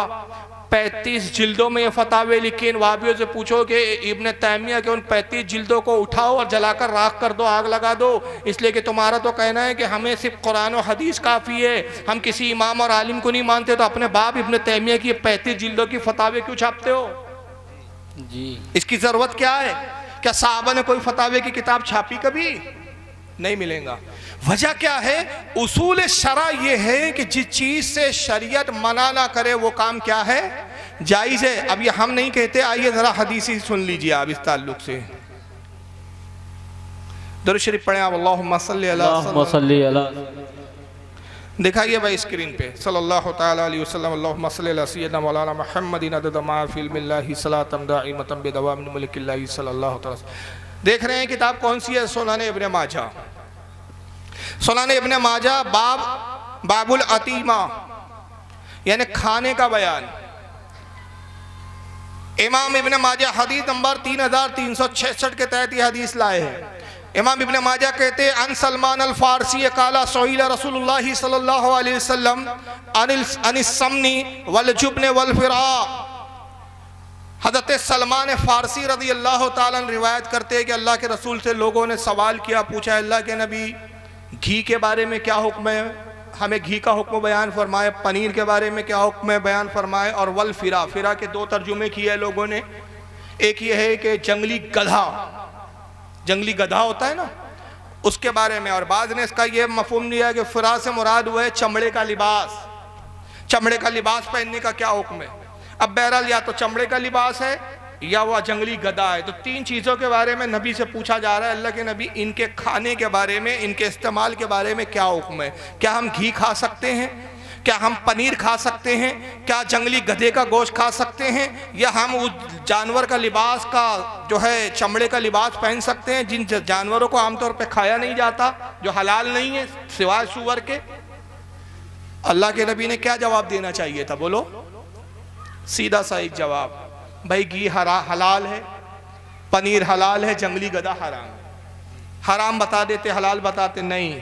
नबी ने एक उसूल और ज़ाब्ता दे दिया, कहा कि आने वाले दिनों में ऐसी कई चीज़ें आएंगी जिसके हलाल और हराम में तुम कंफ्यूज हो जाओगे, मेरी हदीस तुम्हें मिलेंगी नहीं, अल्लाह के कलाम में वो चीज़ मिलेगा नहीं। तो एक उसूल और ज़ाब्ता का क्या दे रहे, आका फरमाते काला अल हलाल मा अहलल्लाहु फी किताबिही, कहा सुनो जो कुछ हलाल है अल्लाह ने अपनी किताब कुरान में वो बयान कर दिया है, वल हराम मा हर्रमल्लाहु फी किताबिही, और जो कुछ हराम है वो भी अल्लाह ने अपनी किताब में बयान कर दिया है। वमा सकता अनु फवा मिम्मा अफा अन, और कहा जिस चीज के बारे में अल्लाह रसूल खामोश हो वो चीज तुम्हारे लिए जायज है। वाह सुभान अल्लाह, सुभान। जिसको अल्लाह ने मना ना किया हो वो जायज, जिसको रसूल ने मना ना किया हो वो जायज, जिसको मना किया गया किताबुल्लाह में बयान कर दिया, और जिसके बारे में किताबुल्लाह में बयान ही नहीं हुआ, ना मैंने हदीस में तुम्हें रोका, तो जब मैंने नहीं रोका तो मुल्ला कौन होता है रोके। है क्या, जब नबी नहीं रोक रहा है तो मुल्ला क्यों रोक रहा है भाई। तो अब मिलाद मनाने के लिए हमें दलील इसकी नहीं देना है कि किसने मनाया और किसने नहीं मनाया, तुम्हें देना है कि किसने रोका और किसने मना किया। जी, कि साहबी ने मना किया ये दलील तुम दो। जायज के लिए हमारे लिए उसूल नबी का काफी है कि जिससे अल्लाह रसूल ने तुम्हें ना रोका तुम्हारे लिए वो चीज। और ये किसी बरेली के मौलाना का फतवा दिया है मैंने कि हदीस से फतवा दिया है, बोलो भाई। हदीस है ना, सुनान इब्ने माजा सियाह सित्ता में है ना, और फिर इस हदीस को इमाम तिरमिज़ी भी लाए हैं। कितनी किताबों का इनकार करोगे बेगैर। तो इमाम तिरमिज़ी भी अपनी सुनन में लाए हैं, किताबुल लिबास के अंदर हदीस नंबर 1776 के 26 के तहत। इमाम हाकिम भी इस हदीस को लाए हैं अपनी अल मुस्तदरक में हदीस नंबर 7115 के तहत। इमाम तबरानी भी इस हदीस को लाए हैं माजुमुल कबीर के अंदर हदीस नंबर 6124 के तहत। हज़रत इमाम हैसमी भी इसको लाए हैं अपनी किताब हदीस की मजमऊ सवाइद हदीस नंबर 794 के तहत। इमाम बहकी भी इसको लाए हैं सुननुल कुबरा के अंदर हदीस नंबर 19722। मेरे पास कई हवाले हैं, यानी वहाँ से लेकर यहाँ तक हर ज़माने के उलमा इस हदीस को बयान करते आ रहे, और उसूल यही बयान कर रहे हैं कि जिससे अल्लाह रसूल ना मना करे वो तुम्हारे लिए जायज। ममानियत के लिए दलील चाहिए, जो मना करता है वो किताबुल्लाह में दिखाए मना कहाँ लिखा है, जो नाजायज और हराम बोलता है वो हदीस में दिखाए हदीस में रसूल ने कहाँ रोका है। मगर इन मौलियों की बेगैरती देखो, कहा मिलाद नहीं ईद हो गई है कि अल्लाह के रसूल ने हुक्म दिया, और जब ऐसी सूरत हो जाए कि लोग मिलाद मनाए तो क्या करो, फमन जादहू बियदिही फहुव मुमिनून, ऐसे लोगों से जंग करो, जिहाद करो। यानी मिलाद मनाने वाले इनके नज़दीक इतने बड़े मुशरिक के उनसे जिहाद करना इन पे फर्ज हो गया है। जिहाद किससे किया जाता है? दूसरे लफ्ज़ों में जो आपको ताने देते हैं ना कि बरेलवी सबको काफिर कहते हैं, ये खुद हमें काफिर कह रहे हैं। इनके नज़दीक क्रिसमस डे मनाने वालों से जिहाद फर्ज नहीं है, नेशनल डे मनाने वालों से जिहाद फर्ज नहीं है, वो किसी और माबूद का जन्मदिन मनाने वालों से जिहाद फर्ज नहीं है। किससे फर्ज है? जो अपने नबी की मिलाद मनाते उनसे जिहाद फर्ज है। और कहते हैं कि उनसे जिहाद करो, और अगर तलवार से ताकत से जिहाद नहीं कर सकते तो क्या करो फिर, फमन जहदहू बेलिसानिही फहुव मुमिनून, तो ज़बान से जिहाद करो, उनके खिलाफ ज़बान से बोलो, उनके खिलाफ ज़बानें इस्तेमाल करो, ये भी एक तरह से ज़बान का जिहाद है।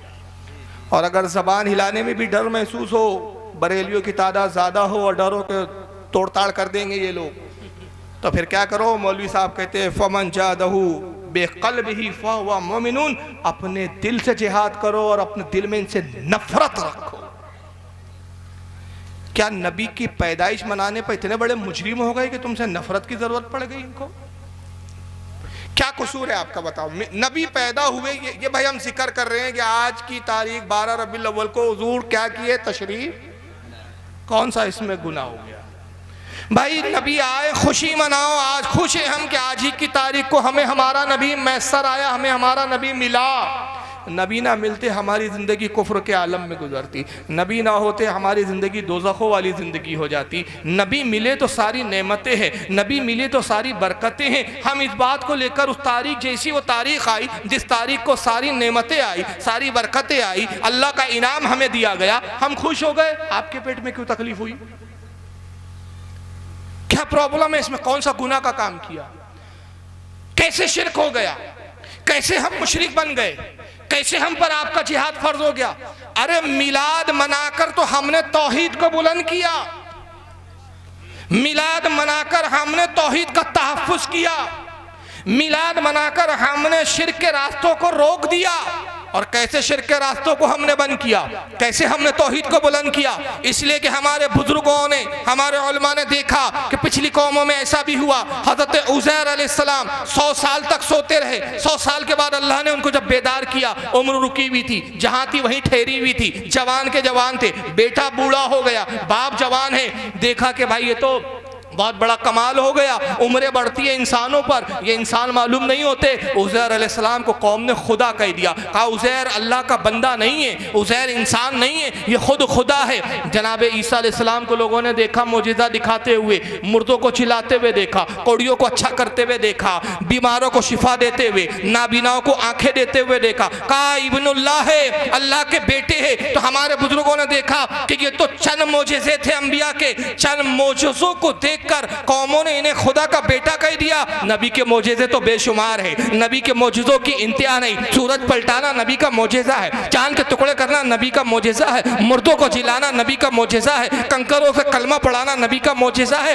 ऐसा ना हो कि कल कौम रसूलुल्लाह को भी खुदा और खुदा का बेटा कह दे। तो मिलाद मनाओ ताकि शिर्क का रास्ता बंद हो जाए। जिक्र करो मुस्तफ़ा पैदा हुए, अब्दुल्ला वालिद है, माँ आमना है, दादा अब्दुल मुत्तलिब है, ताकि कौमों के ज़हनों में बैठ जाए जो पैदा होता वो खुदा नहीं होता, जिसका बाप होता है खुदा नहीं होता, जिसकी माँ होती है वो खुदा का बेटा नहीं होता। तो हमने तो पैदाइश का जिक्र करके तहफ्फुज़ किया तौहीद का, और उल्टा चोट कोतवाल को डांटे तुमने हम पर शिर्क के फतवा लगा दिए। नारे तकबीर, नारे रिसालत, अल्लामा फारूक रिजवी साहब क़िबला। ये तो बिल्कुल उल्टा ही हिसाब हो गया यार। और तुम्हारे पास सिर्फ यही घटिया दलील है, साहबा ने नहीं मनाया, साहबा ने नहीं मनाया। चलिए इनको सुन लीजिए भाई, इनको भी यही सवाल है, इनको बस ये कौन साहब है? खुदा के वास्ते डरना मत, तो दिखाऊं मैं। वाह वाह, क्या करे भाई, शक्लें ऐसी है जी, शक्ल ही ऐसी है। नूरानियत कहाँ से रहेंगी जब दिन रात नबी की गुस्ताखी करते हैं। नूर तलब होता है। जी, मौलवी तौसीफुर रहमान है, सऊदीया में रहते हैं जी, सुनिए क्या कहते हैं। सुनिए। मुझे कल ही किसी भाई ने क्लिप भेजा हजरत कादरी साहब का, वो खोल के बैठे हैं किताबें। 10वीं सदी में उसने मनाया, 12वीं सदी में उसने मनाया, 9वीं सदी में उसने मनाया, 8वीं सदी में उसने मनाया, बुजुर्गों के हवाले दे रहे हैं। हम कहते हैं भाई आपने ये हवाले देके क्या कमाल कर लिया? ये तो हम खुद मान रहे हैं कि ये काम शुरू हुआ है 6वीं सदी हिजरी के लास्ट में। मलक मुजफ्फर ने, शाह अरबल ने इस बिदअत की बुनियाद रखी। अगर आपको दावा है ईमान का, अकीदे का, तो मुझे दिखाओ अबू बकर ने मनाया, उमर, उस्मान, तलहा, साद, सईद, जुबैर रिज़वानुल्लाह अलैहिम अजमईन ने मनाया। सहाबा का दौर जिसके बारे में प्यारे नबी ने फरमाया था बेहतरीन दौर मेरा, फिर मेरे बाद, फिर उसके बाद ताबईन ने मनाया, तबा ताबईन ने मनाया, मुहद्दिसीन ने मनाया, आइमा दीन ने मनाया। ये तो 6वीं सदी हिजरी से आपने इसकी बिदअत की बुनियाद रखी है, और आप अब पेश कर रहे हो पब्लिक के सामने किताबें खोल के कि देखो जी फलाने मना। यानी देखो ये है जाहिल कौम, कहते हैं मौलाना ताहिरुल कादरी पाकिस्तान के किताबें खोल के बैठे हैं और कह रहे हैं भाई 6ठी सदी में भी मिलाद फला इमाम ने कहा मनाया, फला इमाम ने मनाया। हमें बताओ अबू बकर ने मनाया, यानी ये जितने 6ठी सदी, 7वीं सदी, 8वीं सदी, 500 सदी, 300 सदी जितने थे सब बेवकूफ थे, अकलमंद का बच्चा अब पैदा हुआ है।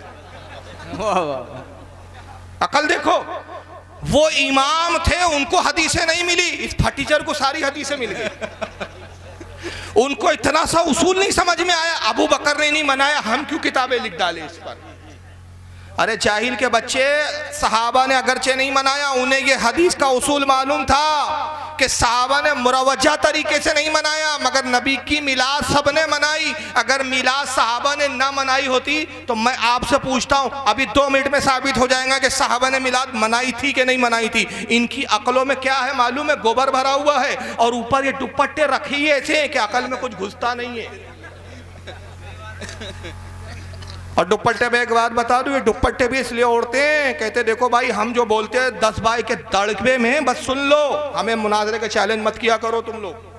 हम 10 बाय 10 के दड़बे में ही बोल सकते हैं। मुनाजरा बरेलवी लोग तुम बहुत मुनाजरे करते हो, हमने दुपट्टे ओढ़ लिए ताकि बता दिया कि हम पर्दादार खवातीन हैं, गैर महरम मर्दों के सामने नहीं आते। अब ज्यादा परेशान मत करो हमें, बस हमें 10 बाय 10 के दड़बे में बोलने दो। यह है इनका उसूल। तो बहरहाल बात कहां थी कि सारे इमाम लिखते आ रहे हैं किताबें, तो साहबा ने मनाया नहीं हूं कहते। 2 मिनट में मैं साबित करता हूं। हुजूर किस तारीख को पैदा हुए, वक्त क्या था भाई, सुबह सादिक, फजर से पहले का जो वक्त होता है वो वक्त सुबह सादिक। रात जा रही है, सुबह आ रही है। रात जाते जाते भी मुस्तफ़ा का दीदार कर रही है और दिन निकलते निकलते मुस्तफ़ा का इस्तकबाल कर रहा है। यह है वो वक्त खास। न रात को मायूसी न दिन को मायूसी, एक दूसरे पे फख्र नहीं कर सकते। दिन में पैदा होते रात मायूस हो जाती, शिकायत करती रब्बे कदीर मुझे महरूम रखा। रात में पैदा होते दिन शिकायत करता, परवरदिगार ने कहा दोनों को शिकायत का मौका नहीं दूंगा। उस वक्त अपने हबीब को भेजूंगा कि ए रात तू भी दीदार कर ले, ए सुबह तू भी इस्तकबाल कर ले।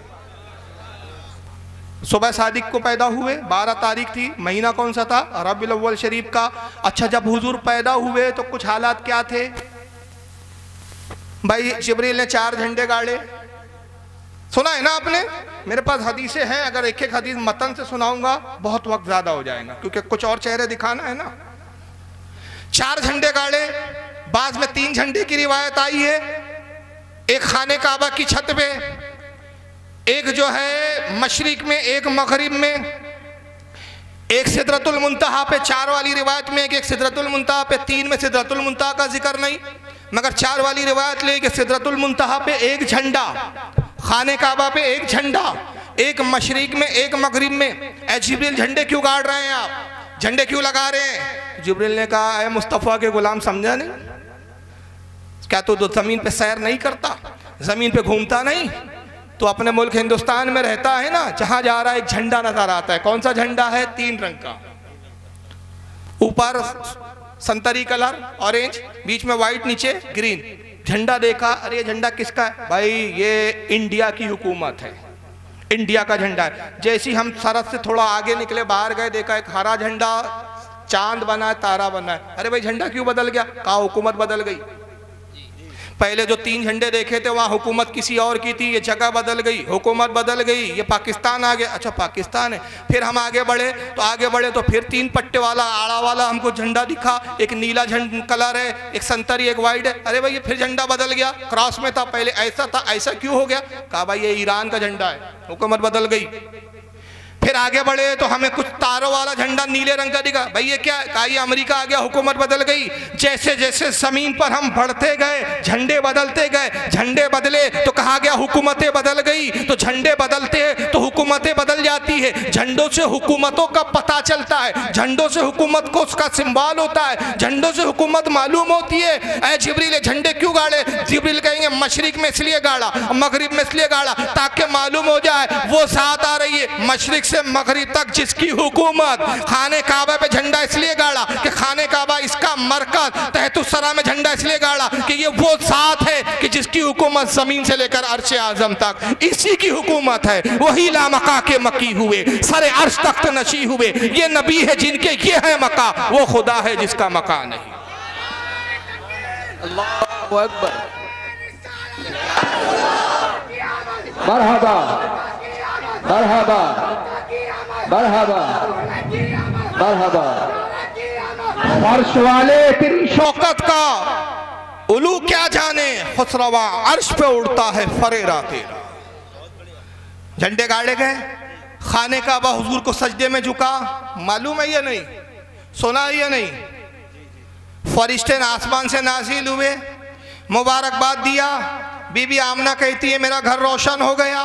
खुदा की कसम ऐसी रोशनी छाई मुस्तफ़ा की आमद से कि मैंने मुल्क शाम के महलात को देख लिया। सारी हदीसें मौजूद, कितनी सारी हदीसें मौजूद। और इमाम काजी याद लिखते हैं कि हुजूर की जो दाई थी उनका नाम था शिफा। क्या नाम था? ये वालदा है हज़रत अब्दुर्रहमान इब्ने औफ सहाबी रसूल की।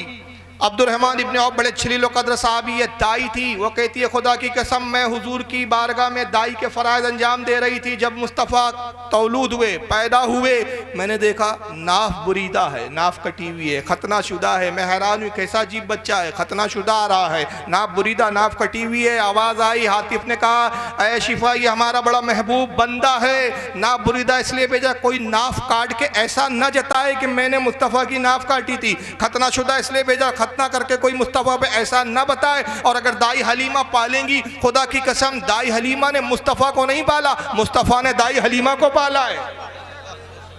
किसी का मेरे महबूब पर एहसान नहीं, सारी कायनात पर महबूब का एहसान। हज़रत शिफा कहती है मैंने देखा मोहम्मद सल्लल्लाहु अलैहि वसल्लम के लब हिल रहे थे। मैं हैरान हुई ये कैसा बच्चा है, पैदा होते से ही लब हिल रहे। बच्चे पैदा होते तो रोते हैं, बिलखते हैं, चीखते हैं, ये लब हिल रहे। मैंने अपने कान को मोहम्मद सल्लल्लाहु अलैहि वसल्लम के लबों के करीब लाया, आवाज़ सुनी, मुस्तफ़ा कह रहे थे रब्ब हबली उम्मती, रब्ब हबली उम्मती, रब्ब हबली उम्मती। बताया कि मैं नबी हूँ, अपनी उम्मत को जानता भी हूँ, पहचानता भी हूँ। ऐ अल्लाह मेरी उम्मत को मेरे हवाले कर दे, मेरी उम्मत को बख्श दे।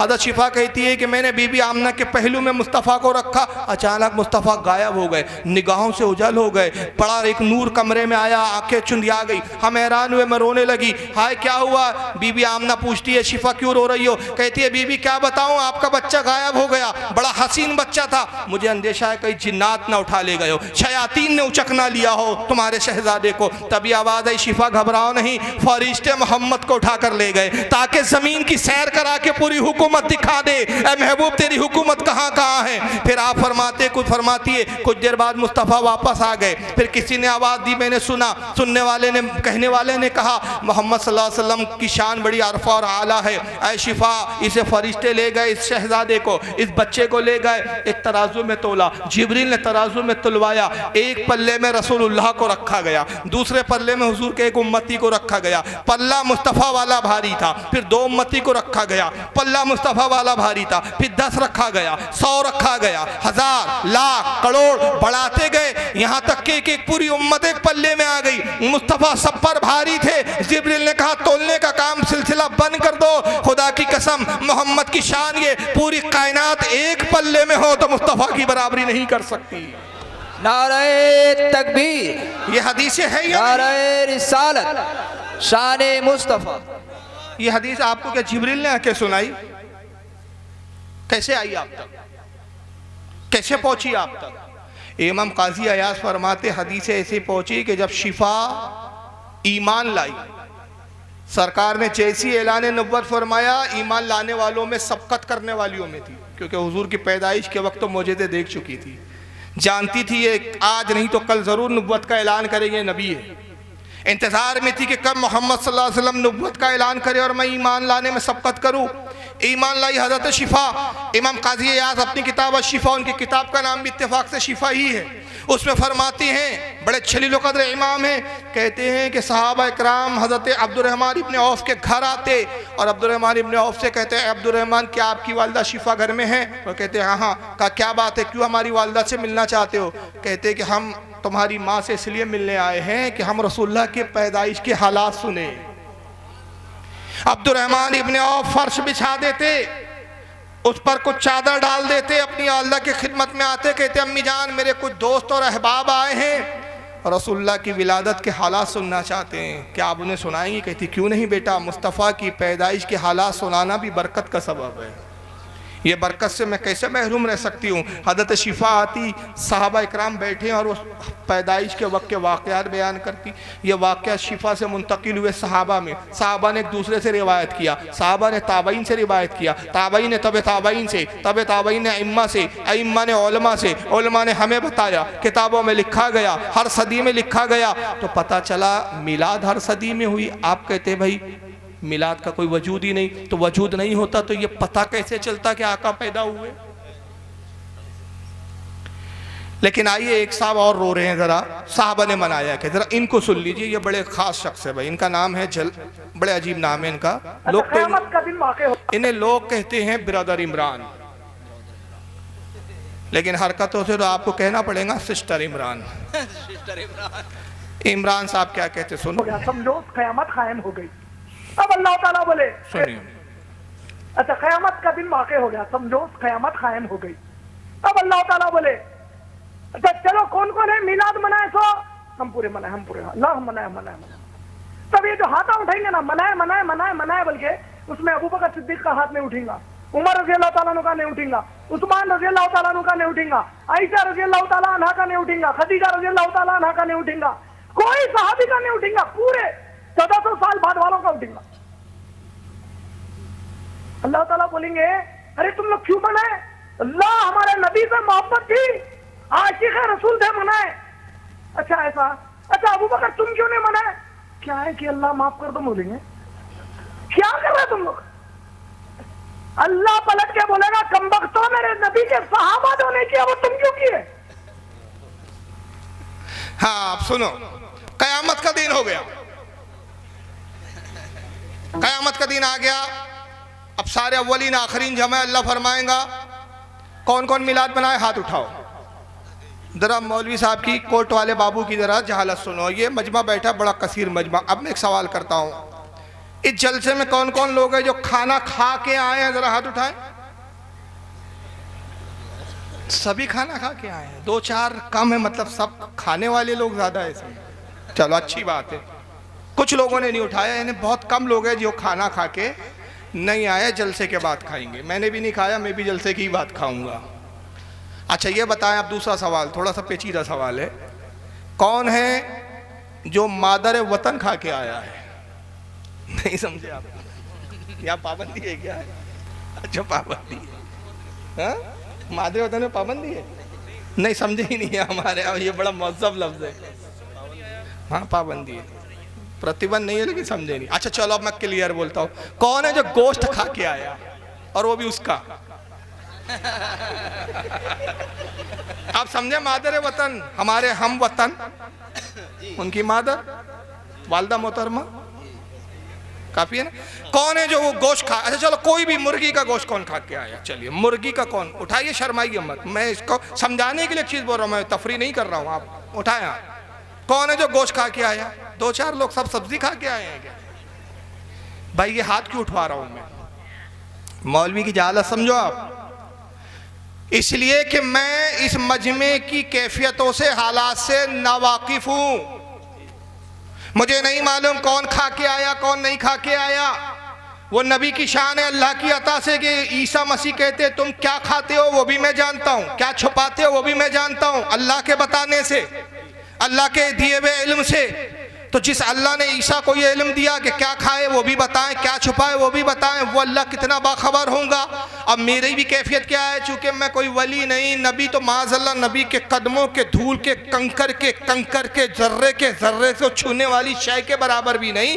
करोड़ों फारूक मिल जाए तो एक वली के बराबर, गौसे पाक के बराबर नहीं हो सकते। तो साहबी नबी का मकाम तो बहुत अरफा और आला है। मैं एक आम इंसान, मुझे नहीं मालूम कौन खा के आया, नहीं पता, गोश्त खाया या सब्जी खाया मुझे नहीं पता। मैंने कहा अब हाथ उठाओ, हाथ उठे तो तब पता चला कितने खा के आए कितने नहीं खा के आए। हाथ उठा तो पता चला कितने गोश्त खा के आए कितने सब्जी खा के आए। क्या अल्लाह भी बेखबर है कि कहता है हाथ उठाओ? बोलो भाई, ये है कुफरिया अकीदा,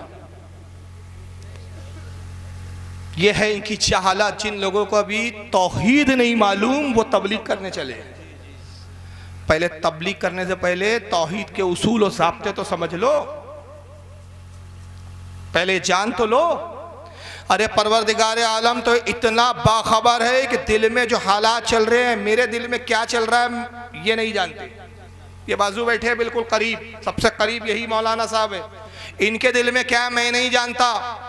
ये हमारी बेबसी का आलम, हमारे ना जानने का आलम, लेकिन रब्बे कदीर के जानने का आलम। इनके दिल से के हालात से भी वाकिफ, मेरे दिल के हालात से भी वाकिफ, सारी मखलूक के हालात से वाकिफ, ज़मीन की तय में रेंगने वाले कीड़े के दिल में क्या सोच है, क्या चल रहा है, उससे भी वाकिफ। 50 साल के बाद अल्लाह अगर मुझे हयात दे और आपको हयात दे, 50 साल बाद मैं कहाँ रहूँगा, कहाँ बैठूँगा, किस वक्त कहाँ होऊंगा मुझे नहीं मालूम, रब को मालूम। किस जगह बैठकर उस वक्त मेरे दिल में क्या ख्याल गुजर रहा होगा, परवरदिगार उससे भी वाकिफ।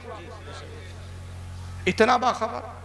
और ऐसे बाखबर खुदा को तुमने कैसा बेखबर बनाया। अल्लाह कहेगा कयामत के दिन हाथ उठाओ, कौन कौन मिलाद मना के आए। मुझे तो पता ही नहीं कौन मिलाद मनाए कौन नहीं मनाए, हाथ उठाओ। अब मजमे में हाथ उठेंगे 1400 साल बाद वाले सारे बरेलियों के हाथ उठेंगे, अल्लाह हम मनाए हम मनाए हम मनाए हम मनाए। अबू बकर सिद्दीक का हाथ नहीं उठेगा। अल्लाह को पता नहीं था अबू बकर ने नहीं मनाया, हाथ नहीं उठाया, तब पता चला अच्छा अबू बकर का नहीं उठा, अबू बकर ने नहीं मनाया। उमर का हाथ नहीं उठा, उस्मान गनी का हाथ नहीं उठा, मौला कायनात अली मुर्तज़ा का हाथ नहीं उठा, आयशा सिद्दीक़ा हसनैन करीमैन का हाथ नहीं उठा, साहबा का नहीं उठा। तो अल्लाह इन सुन्नियों से कहेंगे, सुन्नियों तुमने क्यों मनाया मिलाद। कहेंगे अल्लाह आशिक रसूल थे, तेरे नबी से मोहब्बत थी इसलिए मिलाद मनाते थे। फिर अल्लाह अबू बकर से कहेंगे अबू बकर तुमने क्यों नहीं मनाया। अबू बकर कहेंगे क्या करे अल्लाह माफ़ कर दे, नहीं मनाया, क्योंकि हमारे ज़माने में मिलाद था नहीं। समझाना ये चाह रहे। अबू बकर कहेंगे अल्लाह माफ़ कर दे, हमारे ज़माने में मिलाद था नहीं। तो अल्लाह पलट कर बोलेगा, ये जुमले थे उनके, अल्लाह पलट कर बोलेगा कमबख्तो। ये अल्लाह की ज़बान है, ये अल्लाह की ज़बान है। अब पलट कर बोलेगा, भाई पीछे कौन बैठा मैं नहीं जानता, पलट कर देखूंगा तो पता चलेगा। लेकिन रब के लिए न पलटना है, न अगला है, न पिछला है, न दाया है, न बाया है। वो चहतों सिमतों से पाक, वो सिमतों से पाक, वो हुदूदों से पाक, वो लिमिट से पाक। उसके लिए ना अगला है, ना आगे है, ना पीछा है, इन चीज़ों से पाक। लेकिन ये कह रहे नहीं नहीं, अल्लाह को इन्होंने एक इंसान बनाया, इंसान के पैकर में तस्वुर किया, अल्लाह यूँ बैठा है, हाथ उठवाता है, हाथ उठाने के बाद पता चलता है। जिन्होंने नहीं मनाया फिर उनसे पलट कर बोलता है, जिन्होंने मनाया उनसे पलट कर बोलता है कम वक्तो, जो काम मेरे नबी के साहबा ने नहीं किया वो तुमने क्यों किया। तो बहरहाल इसका हम तो जवाब अभी दे चुके हैं। मैं 2-3 जवाब इसके दलील के साथ और दे दूंगा। इस ताल्लुक से 2 मौलाना साहब को और सुन लीजिए आप। अब ये आपके खास फेवरेट मौलवी साहब आ रहे हैं। हाँ, फिर मुझे छोड़ के क्यों चले गए। हजरत फातिमा से पूछो। तारीफ करने की तो जरूरत नहीं, कौन साहब है ये, है ना। बनारसी बाबू बनारस के नाजायज जवाई है, सुन लीजिए। इसके बाद मुझे बताओ, नबी अकरम के बाद हजरत अबू बकर सिद्दीक का जमाना आया। हजरत अबू बकर सिद्दीक ने 2 साल खिलाफत की। 2 साल कितने? 2 साल। 2 साल में ये 12 रबीउल अव्वल कितनी मरतबा आया होगा? 2 मरतबा। हम अहले हदीस हैं, हमारा कसूर ये है कि हम कोई भी काम तुम्हें करता हुआ देखते हैं, उसकी दलील मांगते हैं। मुझे इतना बता दो कि 2 मरतबा ये 12 रबीउल अव्वल आया। हजरत अबू बकर सिद्दीक ने कभी कुमकुमे जलाए, कभी लाइट जलाई, कभी अगरबत्ती जलाई, कभी जलूस निकाला। तुम एक दलील दे दो हजरत अबू बकर से। मेरी उम्र इस वक्त 32 साल है, मैं 32 दिन तक कंटिन्यू जलूस निकाल देता हूं ताकि मेरे हर एक साल के बदले में एक पूरा हो जाए और मैं कफारा अदा कर देता हूं। चलिए, अबू बकर सिद्दीक ने जलूस नहीं निकाला, हम भी जलूस नहीं निकालते। अब फैसला ये मौलवी साहब कह रहे आगे वही, फिर उन्होंने उमर की, उस्मान गनी, वही सब बोली है, वो उतना सुनाने की ज़रूरत नहीं है, बात आपके समझ में आ गई। तो मौलवी साहब कह रहे हैं कि अबू बकर सिद्दीक ने 2 साल खिलाफत का दौर रहा, नहीं निकाला। हज़रत उमर का 10 साल रहा, नहीं निकाला। उस्मान गनी का 7 साल रहा, उन्होंने नहीं निकाला। हज़रत अली का फिर भी चंद साल रहा, उन्होंने नहीं निकाला। किसी साहबी ने नहीं निकाला। मुझे साहबी से अमल बता दो। कव्वाल है ये, अहले हदीसों का कव्वाल। मैं 32 साल का हूँ। 32 साल का ढोक दिख रहा है ये खबीस, सफेद झूठ बोला। कितना बड़ा झूठ बोल रहा है। वो तो अल्लाह का शुक्र है 32 बोल रहा, उसका बच चले तो अभी दूध के दांत टूटे हैं, मैं तो अभी अम्मा की गोद से आया हूँ। कोई भरोसा नहीं इसका। अभी भी मेरे मुंह से अम्मी के दूध की बू आ रही है। अब ये भी दूध पीना छोड़ा है। 32 साल का है मनुष्य। साहबी ने, हमारा कसूर ये है कि हम दलील मांगते हैं, तुम्हारा कसूर ये नहीं है कि दलील मांगते, कसूर ये है कि तुम्हें मुनाजरे के लिए दावत दी जाती है तो तुम भागते हो। सुभान अल्लाह, सुभान अल्लाह। तुम्हें मालूम है कि जब तुम बरेली के सामने बैठोगे तो तुम्हारा पाजामा आगे से गीला पीछे से पीला हो जाएगा। सुभान अल्लाह। बेशक तुम अपनी कौम को उल्लू बेवकूफ बना सकते हो, लेकिन बरेली के मौलाना के सामने तुम नहीं बैठ सकते हो। सारे वाबी जुलूस के दिन 12 रबीउल अव्वल को मैं कहता हूँ एक चिट्ठी बांटे, उस पर 101 नंबर लिखा हो। बोलना भैया बहुत जल्दी है तुम्हारी, ये लो 101 नंबर पे डायल करो। समझ रहे ना, 101 नंबर